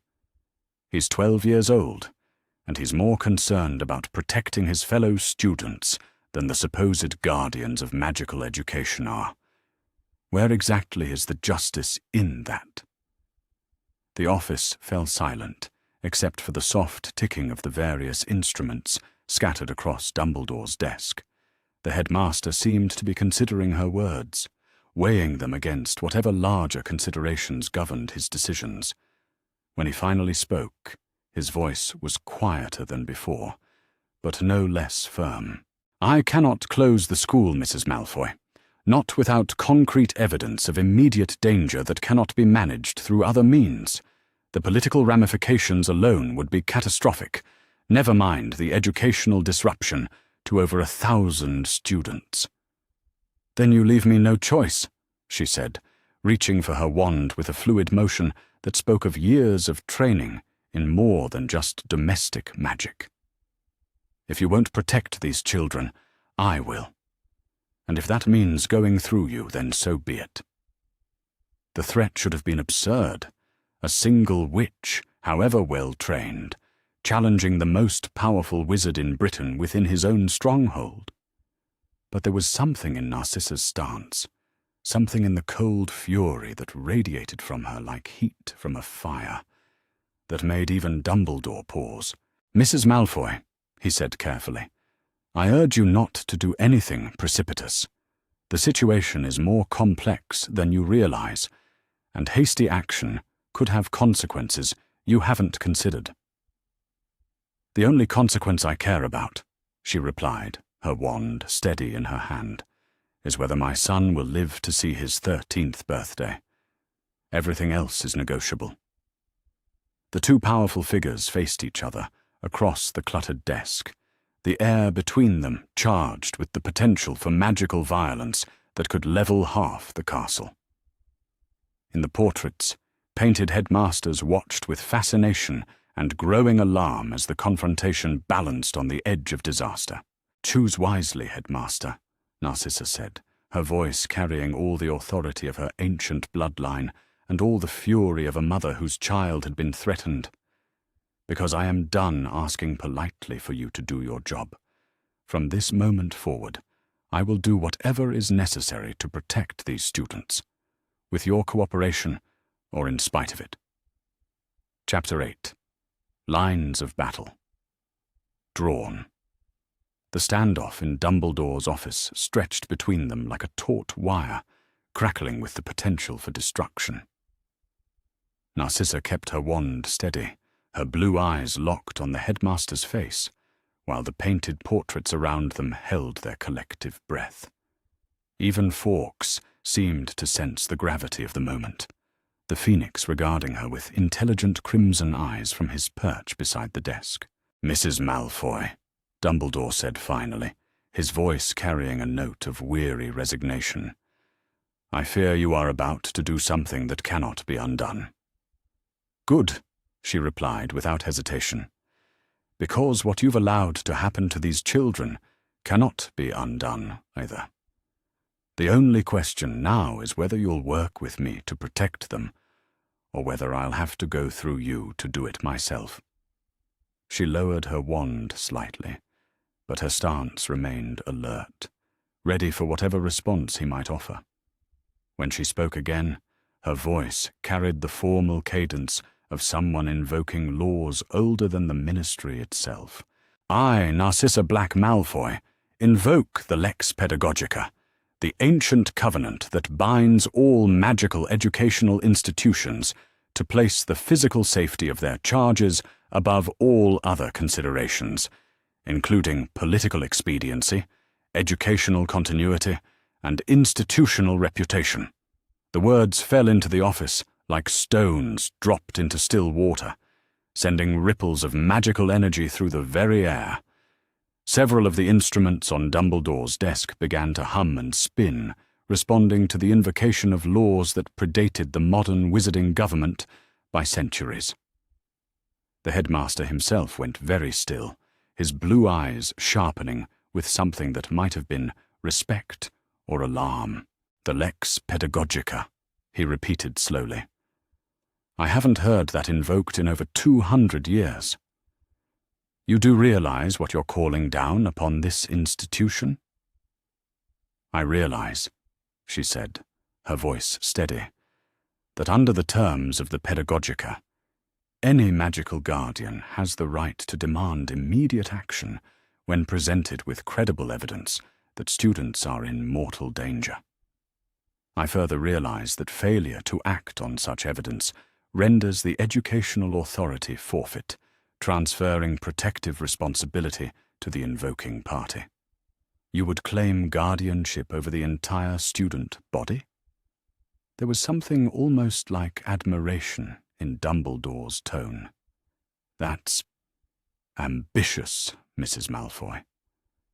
"I would claim guardianship over children whose lives are being treated as acceptable casualties in your grand strategy," she corrected. "Starting with my own son, but not ending there. Not when I know that every student in this castle faces the same danger Draco faced 3 nights ago." She took a step closer to the desk, her expression hardening. "I know about the diary, headmaster. I know that my husband slipped Tom Riddle's school journal into the cauldron of an 11-year-old girl, knowing full well what would happen when she began writing in it. I know that he and his associates have been planning this for months, seeing it as an opportunity to cleanse Hogwarts of students they deem unworthy." Dumbledore's stillness became absolute, every trace of his customary twinkle extinguished. "You would testify to that knowledge?" "Against my own husband?"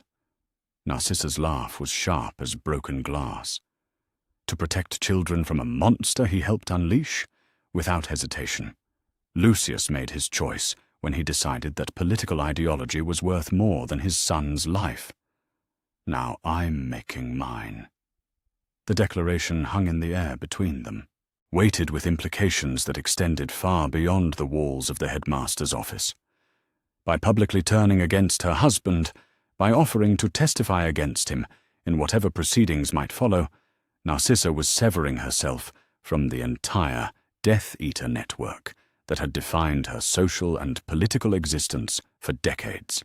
"You understand," Dumbledore said quietly, "that taking such a stand will make you enemies among people who were once allies. The consequences for your family, for your position in pure-blood society, will be far less severe than burying my child," she cut him off. "Or any child, for that matter. I didn't agree to marry into the Malfoy family so that I could watch 12-year-olds die for the sake of blood purity politics."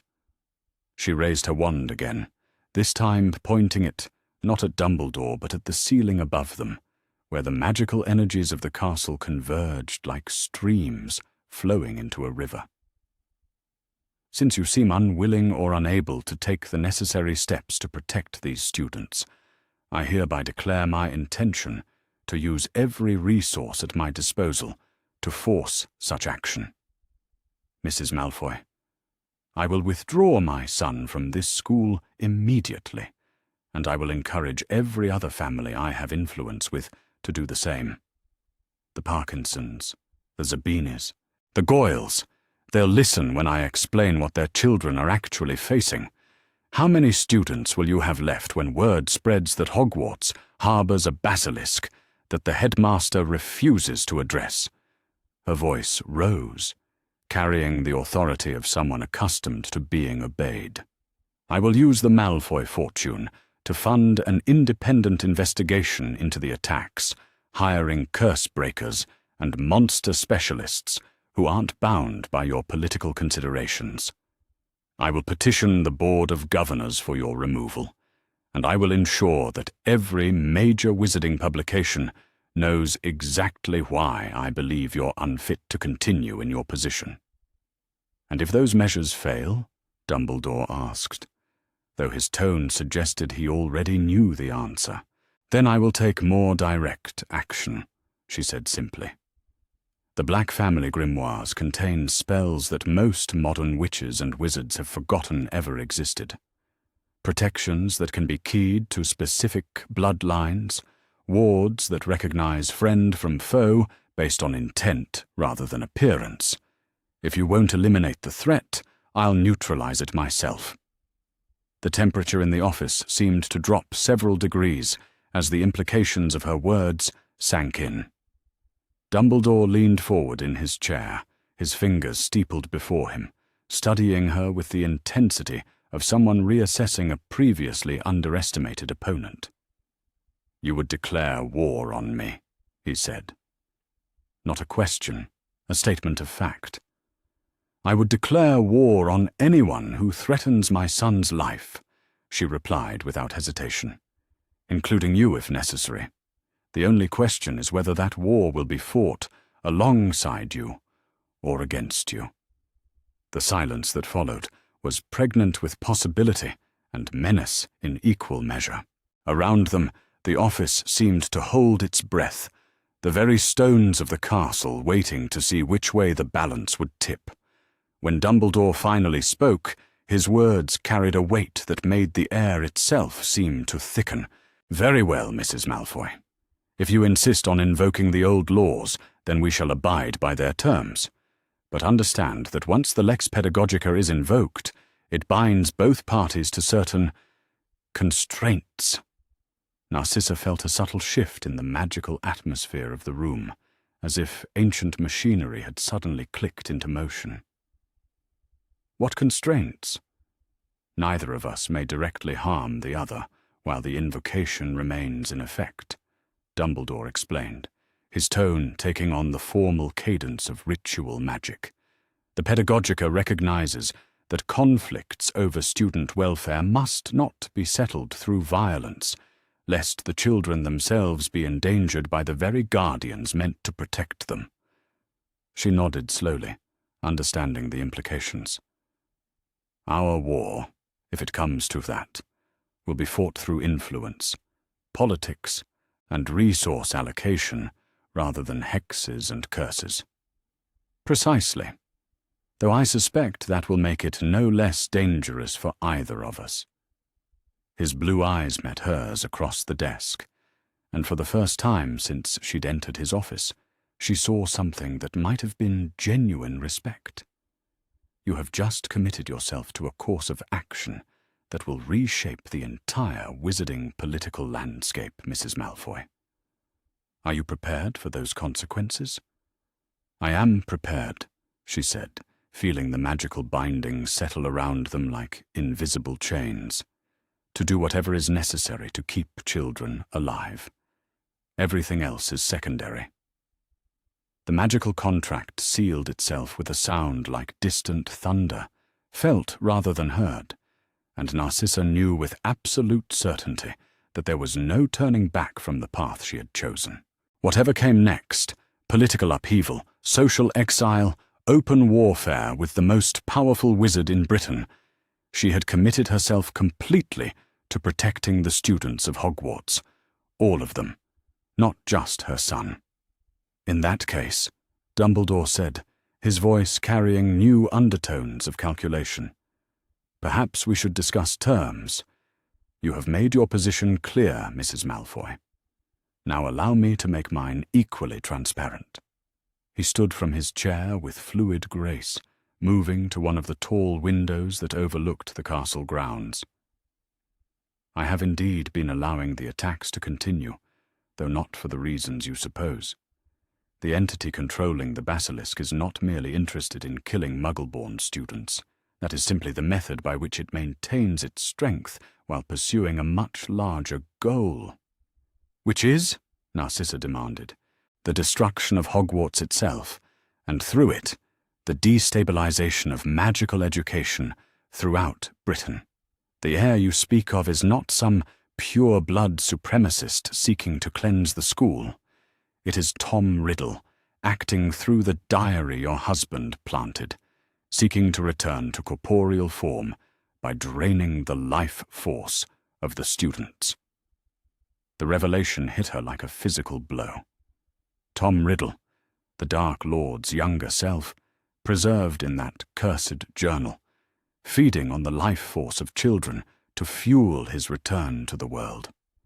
Suddenly the scope of the threat became clear, and with it, the magnitude of her husband's betrayal. "Lucius knew," she whispered. "He knew he was helping the Dark Lord return." "I believe he suspected," Dumbledore agreed, "though whether he understood the full implications is another matter entirely. The point, Mrs. Malfoy, is that this threat cannot be ended simply by closing the school or evacuating the students. The entity will follow them wherever they go, continuing to drain life force until it has regained enough power to act independently." "Then what do you propose?" He turned from the window, his expression grave. "That we work together, as you suggested. Your resources and connections, combined with my knowledge and experience, may be sufficient to end this threat permanently. But it will require trust, cooperation, and a willingness to risk everything for the sake of the students we both seek to protect." Narcissa studied his face, searching for deception or manipulation. But what she saw there was the same desperate determination she felt burning in her own chest, the absolute commitment to protecting children, whatever the cost. "Very well, Headmaster," she said finally, "but understand that my terms remain non-negotiable. The student's safety comes first, above all other considerations. If you fail them, if your strategy puts their lives at unnecessary risk, our alliance ends and our war begins." "Understood," he replied solemnly. "And Mrs. Malfoy, thank you for caring enough about these children to declare war on anyone who threatens them, including me." The ancient magic that bound them hummed with satisfaction, recognizing that its invocation had achieved its intended purpose.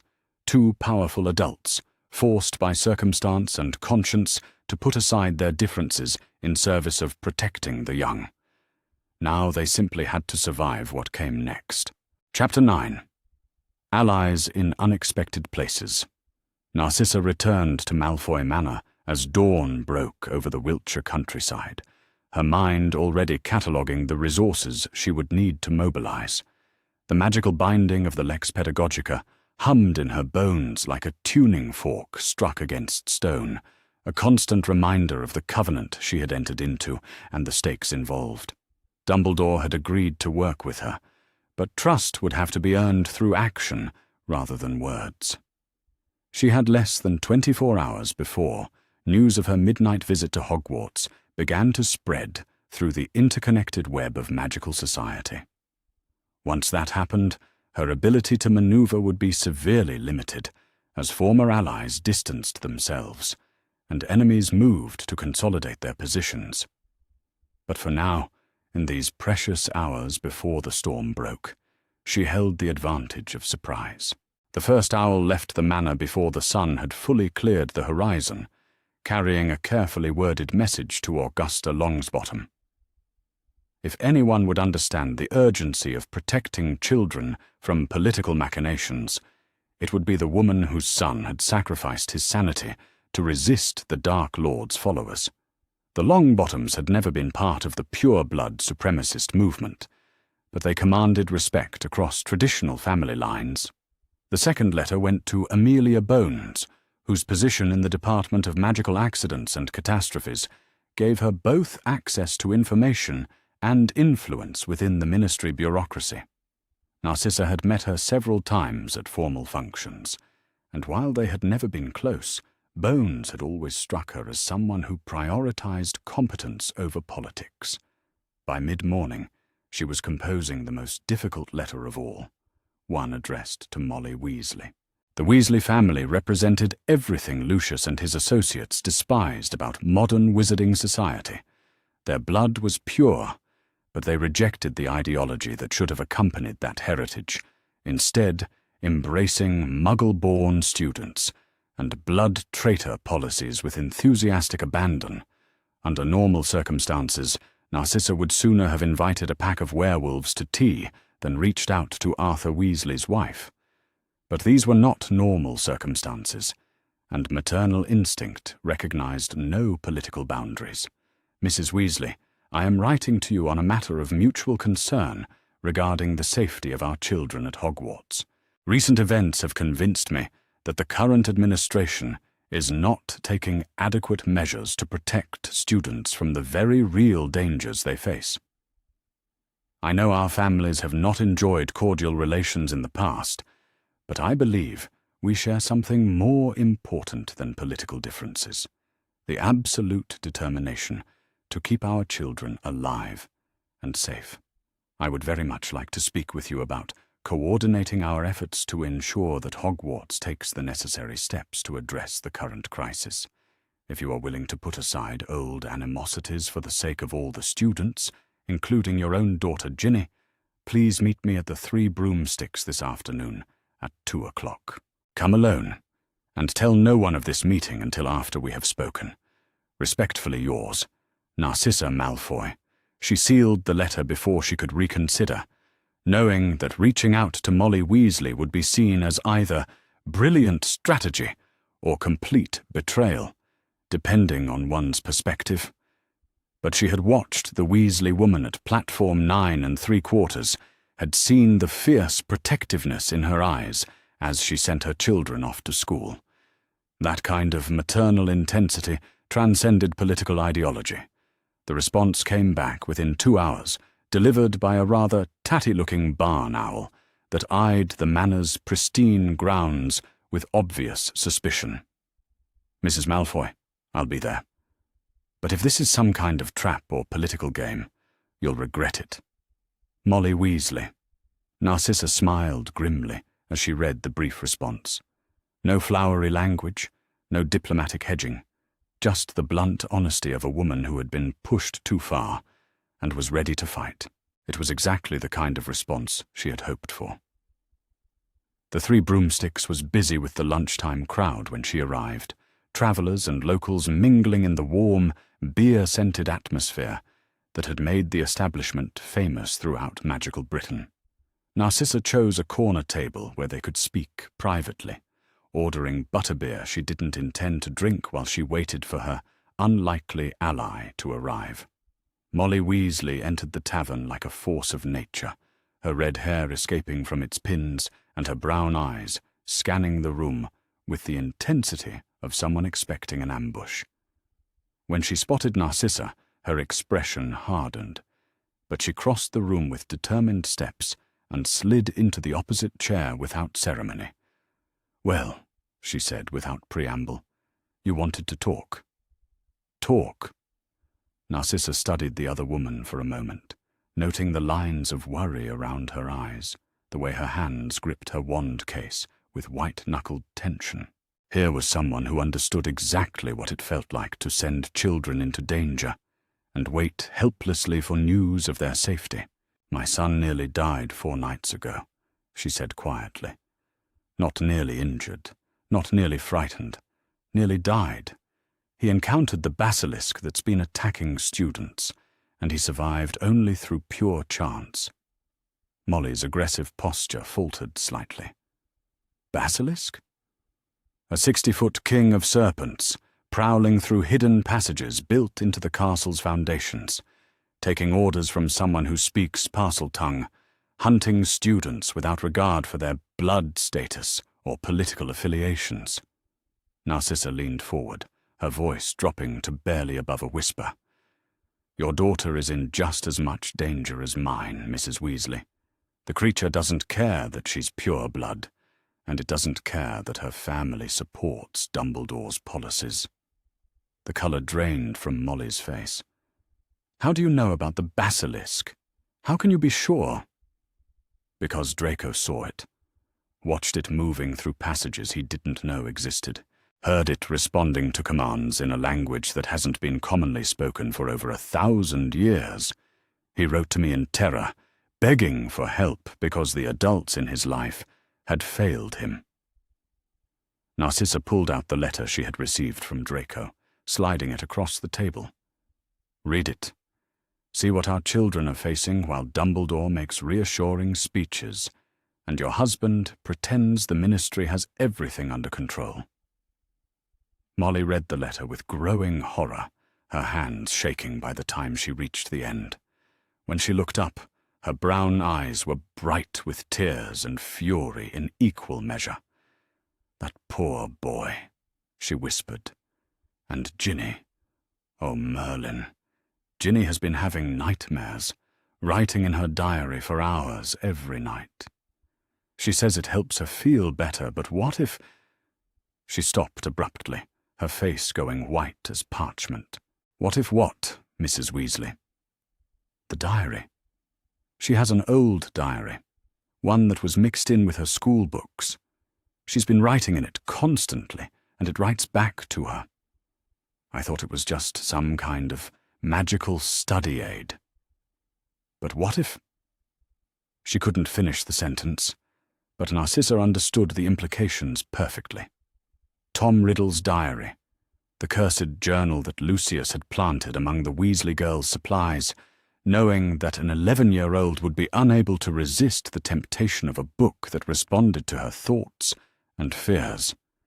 And if Ginny had been writing in it for weeks, pouring her emotions and life force into its pages— "We need to get to Hogwarts," Molly said, starting to rise from her chair. "Right now. If that thing is influencing my daughter—" "Sit down," Narcissa said sharply. "Rushing in without a plan will accomplish nothing except alerting whoever is controlling the basilisk that we know about the diary. We need allies, resources, and leverage before we act." Molly sank back into her chair, but her agitation was palpable. "Then what do you propose?" "That we work together to force the people in authority to take immediate action. You have connections in the ministry that I lack, auras who trust you, department heads who respect your husband's work. I have influence with the Board of Governors and access to resources that the ministry can't match." "The Board of Governors," Molly repeated thoughtfully. "Lucius is on the board." "Lucius will not be a factor in our planning," Narcissa said coldly. "I intend to see him prosecuted for his role in unleashing this monster on our children. The question is whether you can put aside your feelings about my family long enough to help me protect all the students at Hogwarts."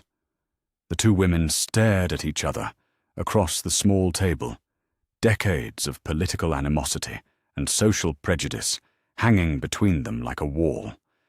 But stronger than old grudges was the shared terror of parents whose children were in mortal danger, the desperate love that made compromise and cooperation possible even between enemies. "What do you need from me?" Molly asked finally. Narcissa felt something that might have been relief. "Help me reach the Auror families, the Shacklebolts, the Proudfoots, anyone with children at Hogwarts who has been kept out of the official investigation. They need to know what their children are really facing. And in return, I'll use every connection the Malfoy family has ever cultivated to put pressure on the Board of Governors and the Ministry. I'll testify against my own husband if necessary, and I'll fund independent curse breakers to supplement whatever official response we can force into action." Molly nodded slowly. "When do we start?" "Immediately. The longer we wait, the more time that creature has to hurt someone else's child." Narcissa stood from the table, leaving coins for the untouched butterbeer. "Can you have the Auror families at your home by 8 o'clock tonight?" "Yes. But they'll want proof, not just our word. They'll have it." Narcissa's smile was cold as winter. "I'm going to show them exactly what my husband has done, and exactly what Dumbledore has failed to do about it. After tonight, there won't be any more secrets or political games, just parents fighting to save their children." As they left the three broomsticks together, the most unlikely alliance in recent wizarding history taking its first tentative steps, Narcissa felt the weight of the Lex Pedagogica settling more firmly around her shoulders. She had invoked ancient laws to protect all the children of Hogwarts, not just her own son. Now she had to prove she was worthy of the responsibility she had claimed. The war for the soul of magical education was about to begin in earnest, and it would be fought not in the corridors of power, but in the kitchens and sitting rooms where parents gathered to protect their young. By morning, the entire wizarding world would know that Narcissa Malfoy had chosen her side, and it wasn't the one anyone would have expected. Chapter 10. The hunt intensifies. The news reached Narcissa at 6:30 in the morning, delivered by an exhausted-looking ministry owl that had clearly flown through the night. She was in her study, reviewing the responses to the dozens of letters she had sent the previous day, when the bird collapsed on her desk with a message bearing the official seal of St. Mungo's Hospital for Magical Maladies and Injuries. "Mrs. Malfoy, per your request to be notified of any developments regarding Hogwarts students, we regret to inform you that Miss Hermione Granger, age 12, was admitted to our long-term spell damage ward at approximately 11:15 last evening. The patient presents with complete petrification consistent with basilisk exposure. Her condition is stable, but unchanged. The patient was discovered in a corridor near the library by her dormitory prefect. A small mirror was found in her petrified hand, suggesting she may have seen the creature's reflection rather than its direct gaze, which likely prevented fatality. Healer Miriam Strout, long-term spell damage ward. The parchment crumpled in Narcissa's tightening grip as the implications crashed over her. Hermione Granger, the brilliant Muggle-born girl she had watched researching desperately in the library, trying to protect herself and her friends when the adults responsible for her safety had failed her. The child who had been closer than anyone to understanding the true nature of the threat, whose intelligence and determination had impressed even Draco, despite years of prejudice and animosity. Petrified, frozen in stone because a monster prowled the corridors of what was supposed to be the safest magical institution in Britain. The owl on her desk hooted softly, and she noticed a second message tied to its leg, this one bearing the Hogwarts seal. She untied it with hands that shook with barely controlled fury. All Hogwarts parents, it is with deep regret that I must inform you of another incident involving the creature that has been troubling our school. Miss Hermione Granger of Gryffindor House was discovered petrified yesterday evening. I want to assure all parents that every possible precaution is being taken to ensure student safety. Effective immediately, the school will be closed to all visitors until further notice. No exceptions will be made to this policy. Parents wishing to withdraw their children may do so by sending written notification, but no visits to the castle will be permitted. I understand your concerns, but I must ask for your patience and trust as we work to resolve this situation. Albus Dumbledore, Headmaster, Hogwarts School of Witchcraft and Wizardry. Narcissa stared at the letter, her blue eyes burning with cold fire. Every possible precaution. Patient and trust. More empty words, more meaningless reassurances while children paid the price for adult failures. And now Dumbledore was closing the school to visitors, cutting off parents from their children and any chance of independent action. She was still staring at the letter when her fireplace flared green and Molly Weasley's head appeared in the flames, her face streaked with tears and twisted with rage. "Did you hear?" Molly demanded without preamble. "That poor girl, Hermione Granger. She's been petrified, and Dumbledore's closing the school. He's locked our children in there with that monster." "I heard," Narcissa said grimly, "and I know exactly what we're going to do about it."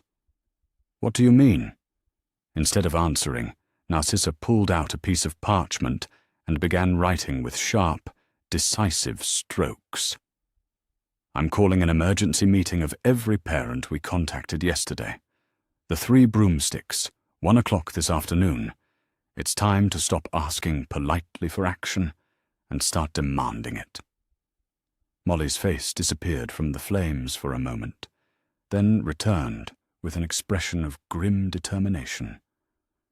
"I'll send word to the Aura families. But Narcissa, if Dumbledore has closed the school to visitors, how do we get inside to help our children?" Narcissa's smile was sharp as a blade. "Leave that to me. Dumbledore may control the official channels, but there are older ways into Hogwarts than the front gates, ways that predate his authority and respond to different kinds of magic entirely." By noon, word of Hermione Granger's petrification had spread throughout magical Britain, carried by the Daily Prophet's emergency edition and the informal networks of worried parents. The 3 broomsticks was packed beyond capacity when Narcissa arrived, the crowd spilling out into the village square as parents, grandparents, and family friends gathered to share information and demand action. Inside the tavern, the atmosphere was electric, with barely contained panic and fury. Narcissa recognized faces from across the political spectrum, Aura families who had voted against the Board of Governors' pure-blood policies, standing shoulder to shoulder with traditional families who had supported those same policies. Political differences meant nothing when faced with the prospect of losing their children to an ancient monster. "This is what happens," she said, without preamble, her voice carrying clearly through the packed room, "when we trust the safety of our children to people who care more about maintaining their authority than protecting young lives." A murmur of agreement rippled through the crowd. Near the back of the room, she spotted Augusta Longbottom, nodding grimly, her vulture-topped hat bobbing with righteous indignation. "Hermione Granger was 12 years old," Narcissa continued, "a brilliant student, a dedicated researcher, a child who was trying harder than any adult in that castle to understand and combat the threat that stalks its corridors. And where is she now? Turned to stone in a hospital ward because the headmaster of Hogwarts deemed his political strategy more important than her life." "What do you propose we do?" called out Kingsley Shacklebolt, his deep voice carrying the authority of his aura training. "Dumbledore has sealed the school. Our children are trapped in there with whatever's hunting them." "Then we unseal it," Narcissa replied without hesitation. "We invoke our parental rights under magical law.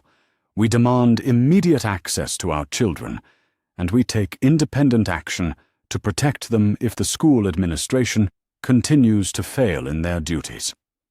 "The Ministry," someone started to say. "The Ministry has done nothing," Molly Weasley cut in, pushing her way to the front of the crowd.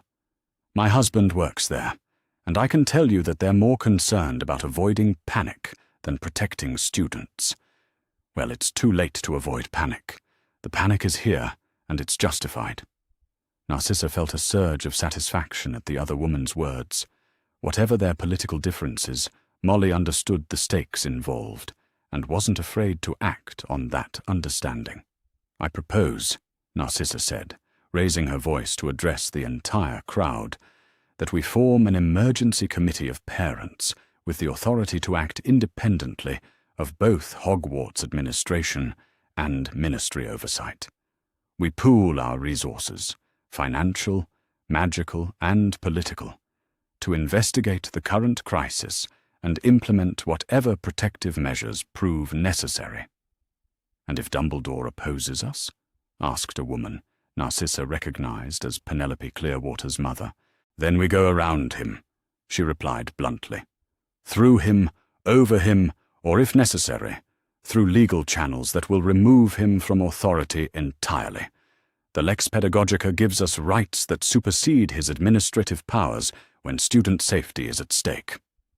The meeting continued for another 2 hours, with parents forming committees, assigning resources, and coordinating their response to what they increasingly saw as a complete failure of institutional authority. By the time they dispersed, Narcissa had commitments from 12 Aura families to provide security expertise, funding pledges from 8 of the wealthiest magical families in Britain, and political support from Board of Governors members who were finally beginning to understand that their own reputations were on the line. But most importantly, she had confirmation of what she had suspected since reading Dumbledore's letter that morning. She was no longer the only parent willing to take extreme measures to protect the students of Hogwarts.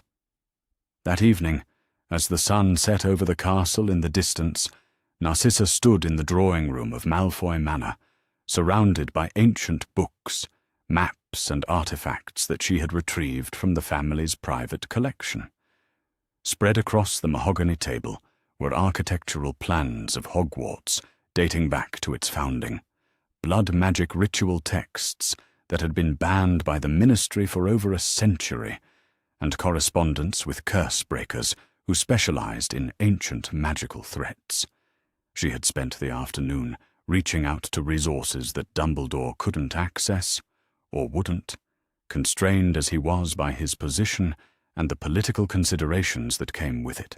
Independent researchers who cared nothing for ministry approval, private security specialists who worked outside official channels, and scholars of ancient magic who had been excluded from academic positions due to their controversial methods.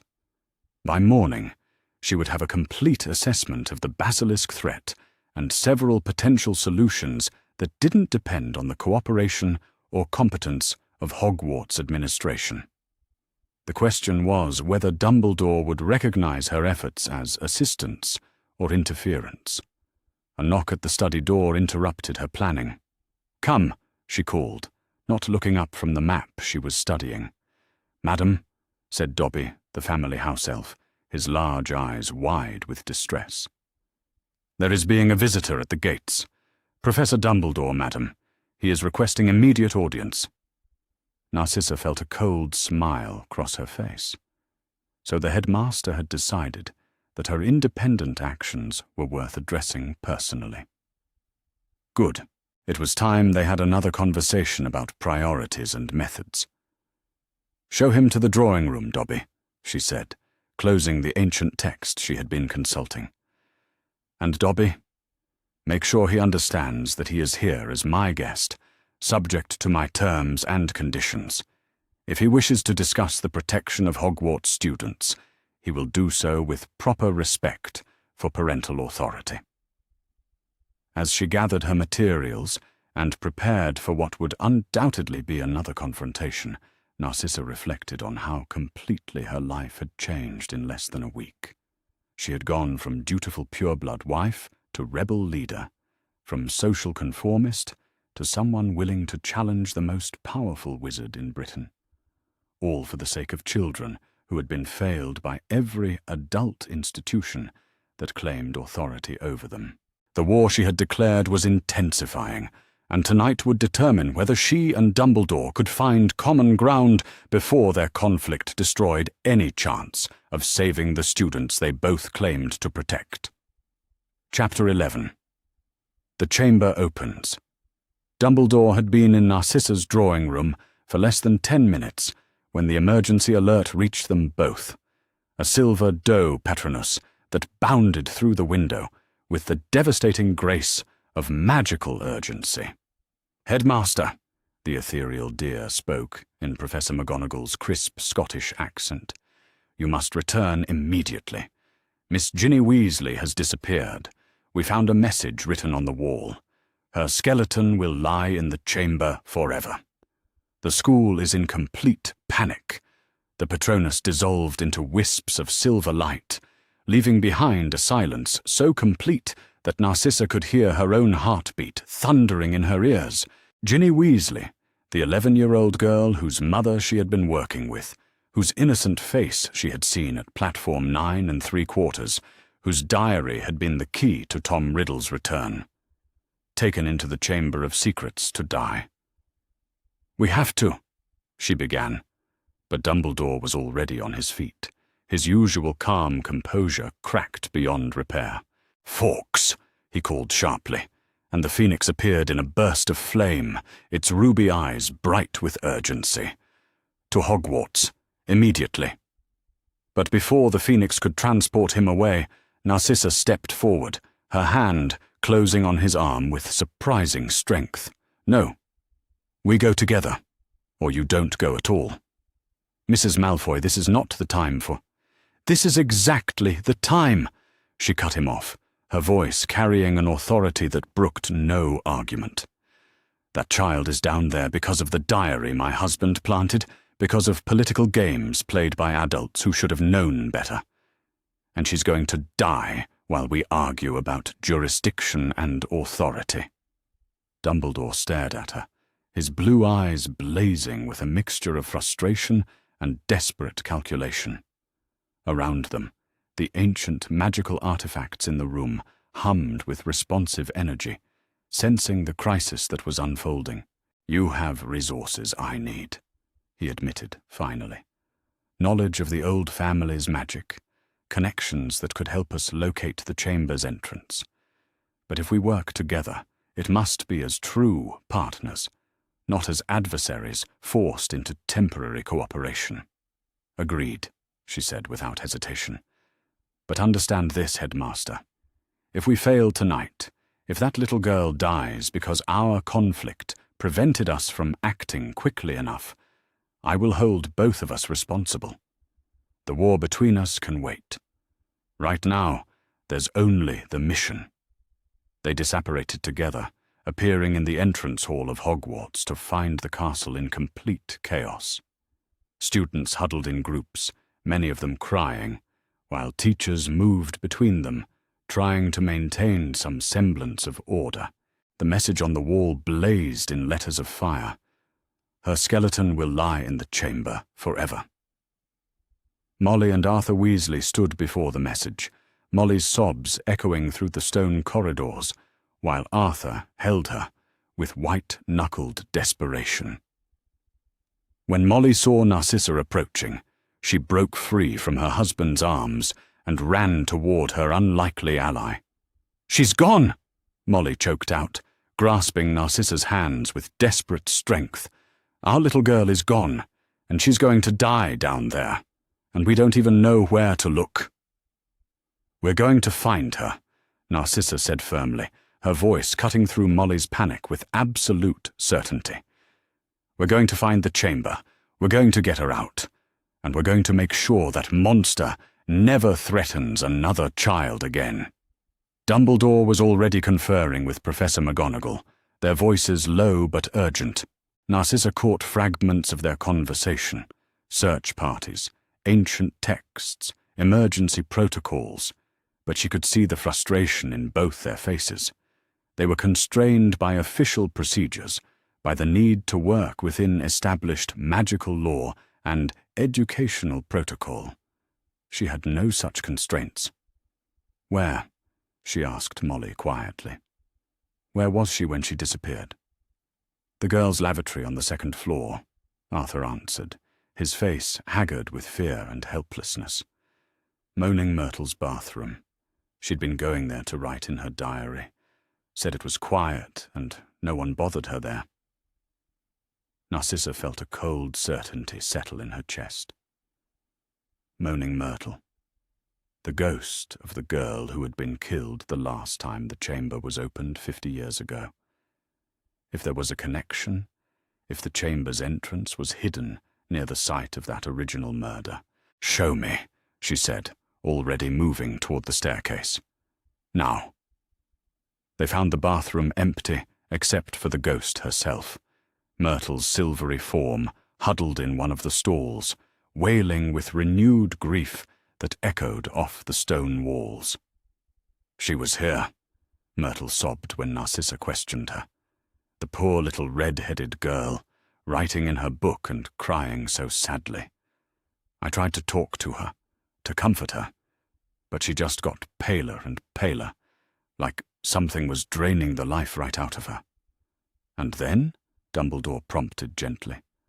"Then the voice came," Myrtle continued, her ghostly form shimmering with distress, speaking that horrible language, commanding and cruel. The girl got up like she was sleepwalking, walked right to that sink there, and spoke a word I'd never heard before. The sink opened up, and she climbed down into the darkness.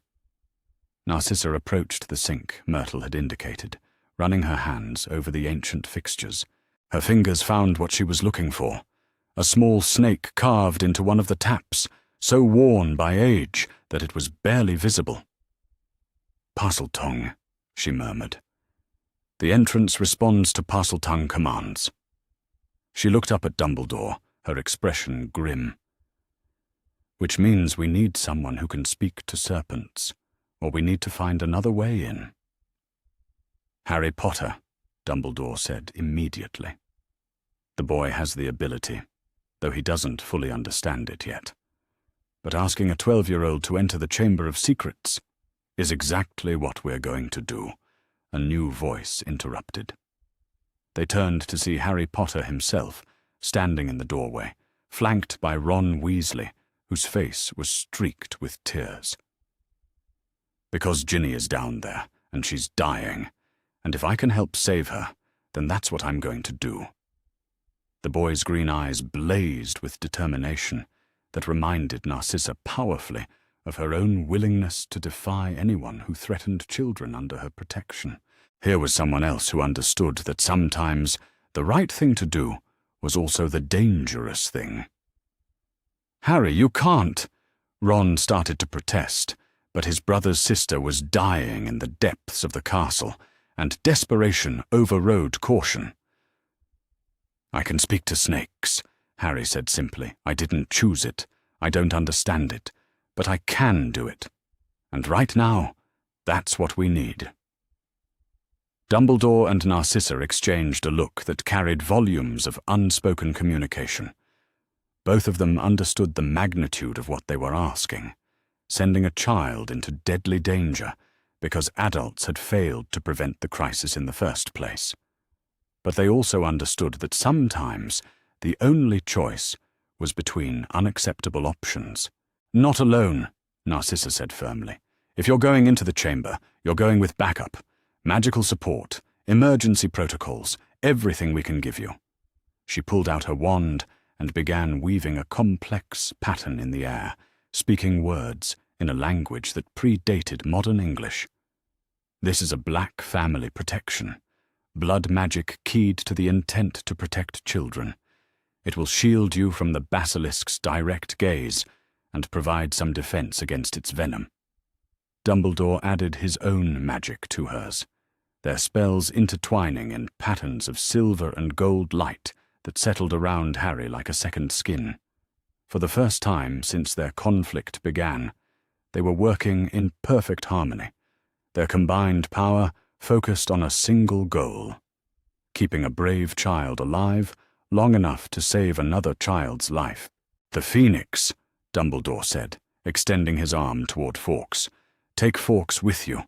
His song will give you courage, his talons can blind the basilisk, and his tears can heal even basilisk venom." As Harry approached the sink and spoke the Parseltongue command that opened the entrance to the chamber, Narcissa felt the weight of everything that had led to this moment. Her son's terrified letter, her confrontation with Lucius, her declaration of war against Dumbledore, the alliance with Molly Weasley. All of it had been building toward this single point where a 12-year-old boy would risk everything to save an 11-year-old girl. "If I don't come back," Harry said quietly, looking back at the adults who were sending him into mortal danger, "tell everyone that I tried. Tell them that someone fought for Ginny." "You will come back," Narcissa said with fierce certainty, "because you have to. Because Ginny needs you, because her family needs you, and because the rest of us need to know that sometimes the right people win." Harry nodded once, then slipped into the pipe that led down into the depths of Hogwarts, Fawkes flying beside him in a burst of golden flame. In the silence that followed, Dumbledore and Narcissa stood side by side, their personal war temporarily set aside in the face of a larger crisis. Whatever happened next, whatever the cost of their earlier conflict, they had finally found common ground in the simple truth that children's lives mattered more than adult pride or political maneuvering. Now they could only wait and hope and pray that their combined efforts had been enough to save 2 children from the consequences of adult failures. The Chamber of Secrets had finally opened in earnest, and everyone's true priorities were about to be revealed. Chapter 12. After the war. Draco was in the hospital wing when Harry Potter emerged from the Chamber of Secrets, supporting a barely conscious Ginny Weasley, while Fawkes circled overhead in a victory song that echoed through the entire castle. The infirmary was crowded with parents who had arrived despite Dumbledore's earlier restrictions, the magical protections around Hogwarts having been lowered to allow emergency access. He watched from his bed, where Madame Pomfrey had insisted he remain for observation after the magical shock of Tom Riddle's destruction had affected everyone connected to the diary's influence. As Harry collapsed into a chair beside Ginny's bed, his robes torn and covered in basilisk blood, but his green eyes bright with exhausted triumph. The monster was dead. Tom Riddle's memory was destroyed. The Chamber of Secrets was sealed once again, this time permanently, and it had all started with a letter home. "Draco?" His mother's voice drew his attention away from the celebration surrounding Harry and Ginny. Narcissa stood beside his bed, her usually perfect appearance disheveled from hours of magical work and worry, but her blue eyes shining with something that looked like pride. "Mother," he said, struggling to sit up despite Madame Pomfrey's protestations. "Is it really over?" "It's over," she confirmed, settling into the chair beside his bed with visible relief. "The basilisk is dead, the diary is destroyed, and Tom Riddle's memory has been banished forever. Harry Potter saw to that, with help from Dumbledore's Phoenix." Draco looked across the infirmary to where Potter sat, noting the way other students, including Slytherins, were looking at him with something approaching awe. The boy who lived had lived up to his reputation, descending into the depths of the castle to face a monster that had terrorized them all. "I should thank him," Draco said quietly, the words surprising him even as he spoke them. "If I hadn't written to you about what I saw, if you hadn't forced Dumbledore to act. If you hadn't been brave enough to tell the truth, Narcissa corrected gently. That little girl might have died, and many others along with her. You started this, Draco. Everything that followed. My confrontation with your father, my alliance with the Weasley family, the pressure we put on Dumbledore to act. It all began with your decision to do what was right instead of what was expected. The pride in her voice made something warm unfold in his chest. For the first time in his life, he had done something that truly mattered, something that had saved lives rather than simply advancing his family's position. The letter he had agonized over, the betrayal of his father's secrets, the choice to put other students' safety above family loyalty. It had all been worth it.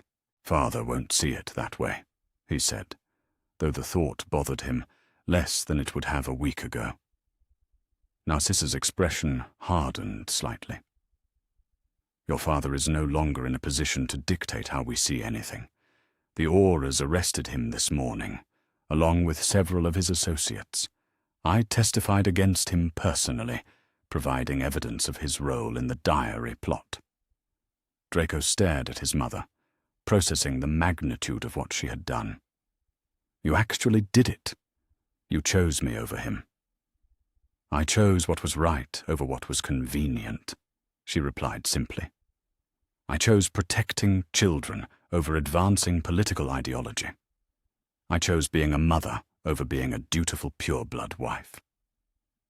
She reached out and took his hand, her grip warm and steady. And I would make the same choice again, without hesitation.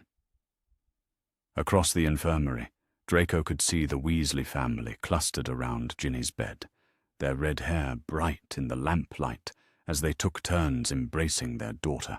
Mrs. Weasley looked up from her reunion and caught Narcissa's eye, offering a nod of acknowledgement and gratitude that transcended their family's long history of enmity.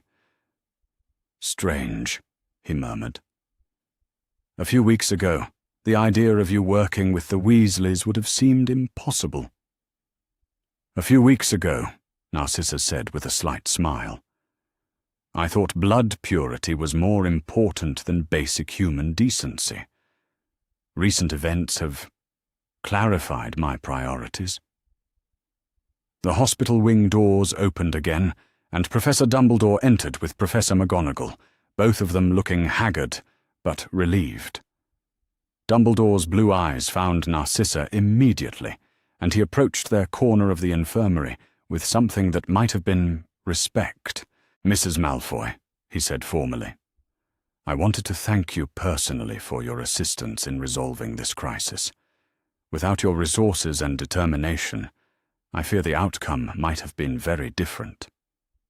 Without my resources and determination, she replied pointedly, the crisis might never have escalated to the point where a 12-year-old boy had to risk his life to fix what adults had broken. But thank you, Headmaster. I appreciate the acknowledgement. Dumbledore inclined his head, accepting the criticism as gracefully as the gratitude. Indeed. Which brings me to a proposal I hope you'll consider. The Board of Governors has asked me to implement new safety protocols and oversight procedures.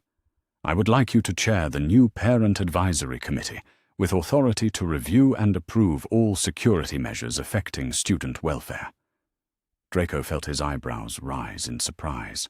After everything that had happened, the confrontation, the magical binding, the very public conflict between his mother and the headmaster, Dumbledore was offering her an official position of authority within the school structure.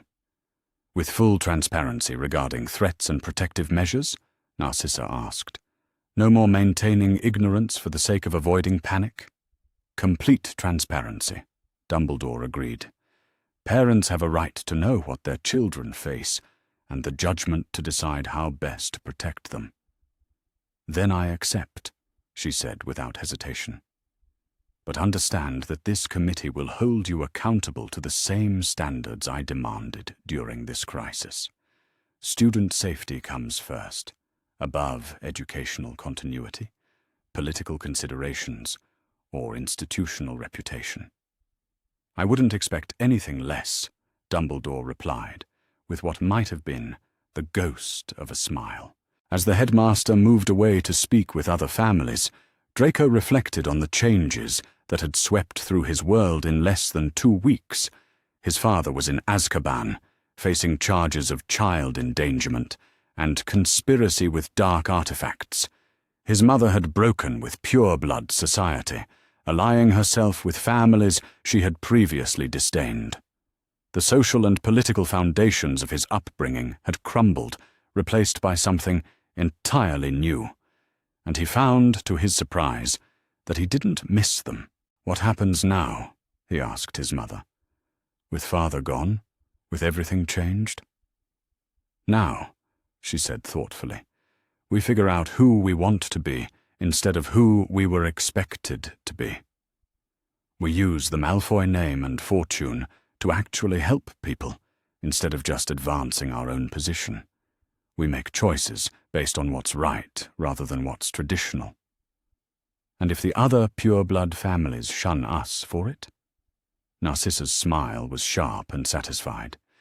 "Then we'll know we're moving in the right direction."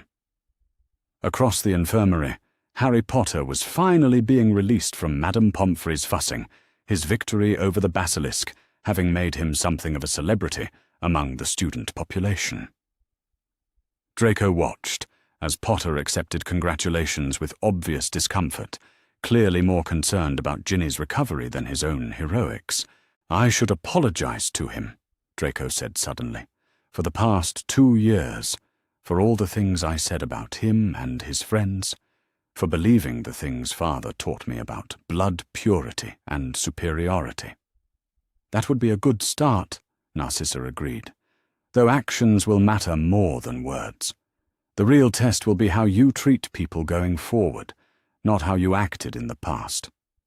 Draco nodded, understanding the challenge she was setting before him. It would be difficult, unlearning years of prejudice, rebuilding relationships that had been poisoned by ideology, finding his place in a world where the Malfoy name no longer commanded automatic respect. But for the first time in his life, he had a clear sense of what he wanted to become rather than just what he wanted to avoid. As evening fell over Hogwarts, the crisis officially ended and the long work of healing began. Students would return to classes, the Chamber of Secrets would become just another piece of school history, and life would resume its normal patterns. But nothing would ever be quite the same. Draco Malfoy had learned that doing the right thing was more important than maintaining family honor. Narcissa Malfoy had discovered that protecting children mattered more than preserving social position, and both of them had found that sometimes the most important battles were fought not with wands and curses, but with letters home and midnight conversations, and the simple decision to care more about others' welfare than your own convenience. The war between Narcissa and Dumbledore was over, ended not in victory or defeat, but in mutual recognition that they served the same cause. The real victory belonged to the children they had both fought to protect, Harry and Ginny and Hermione and all the other students who would sleep safely in their beds because adults had finally learned to put their welfare first. As Draco drifted off to sleep in the hospital wing, surrounded by the quiet voices of families reunited and dangers ended, he thought about the letter that had started it all. A simple message from a frightened son to a loving mother, asking for help when the adults in authority had failed him.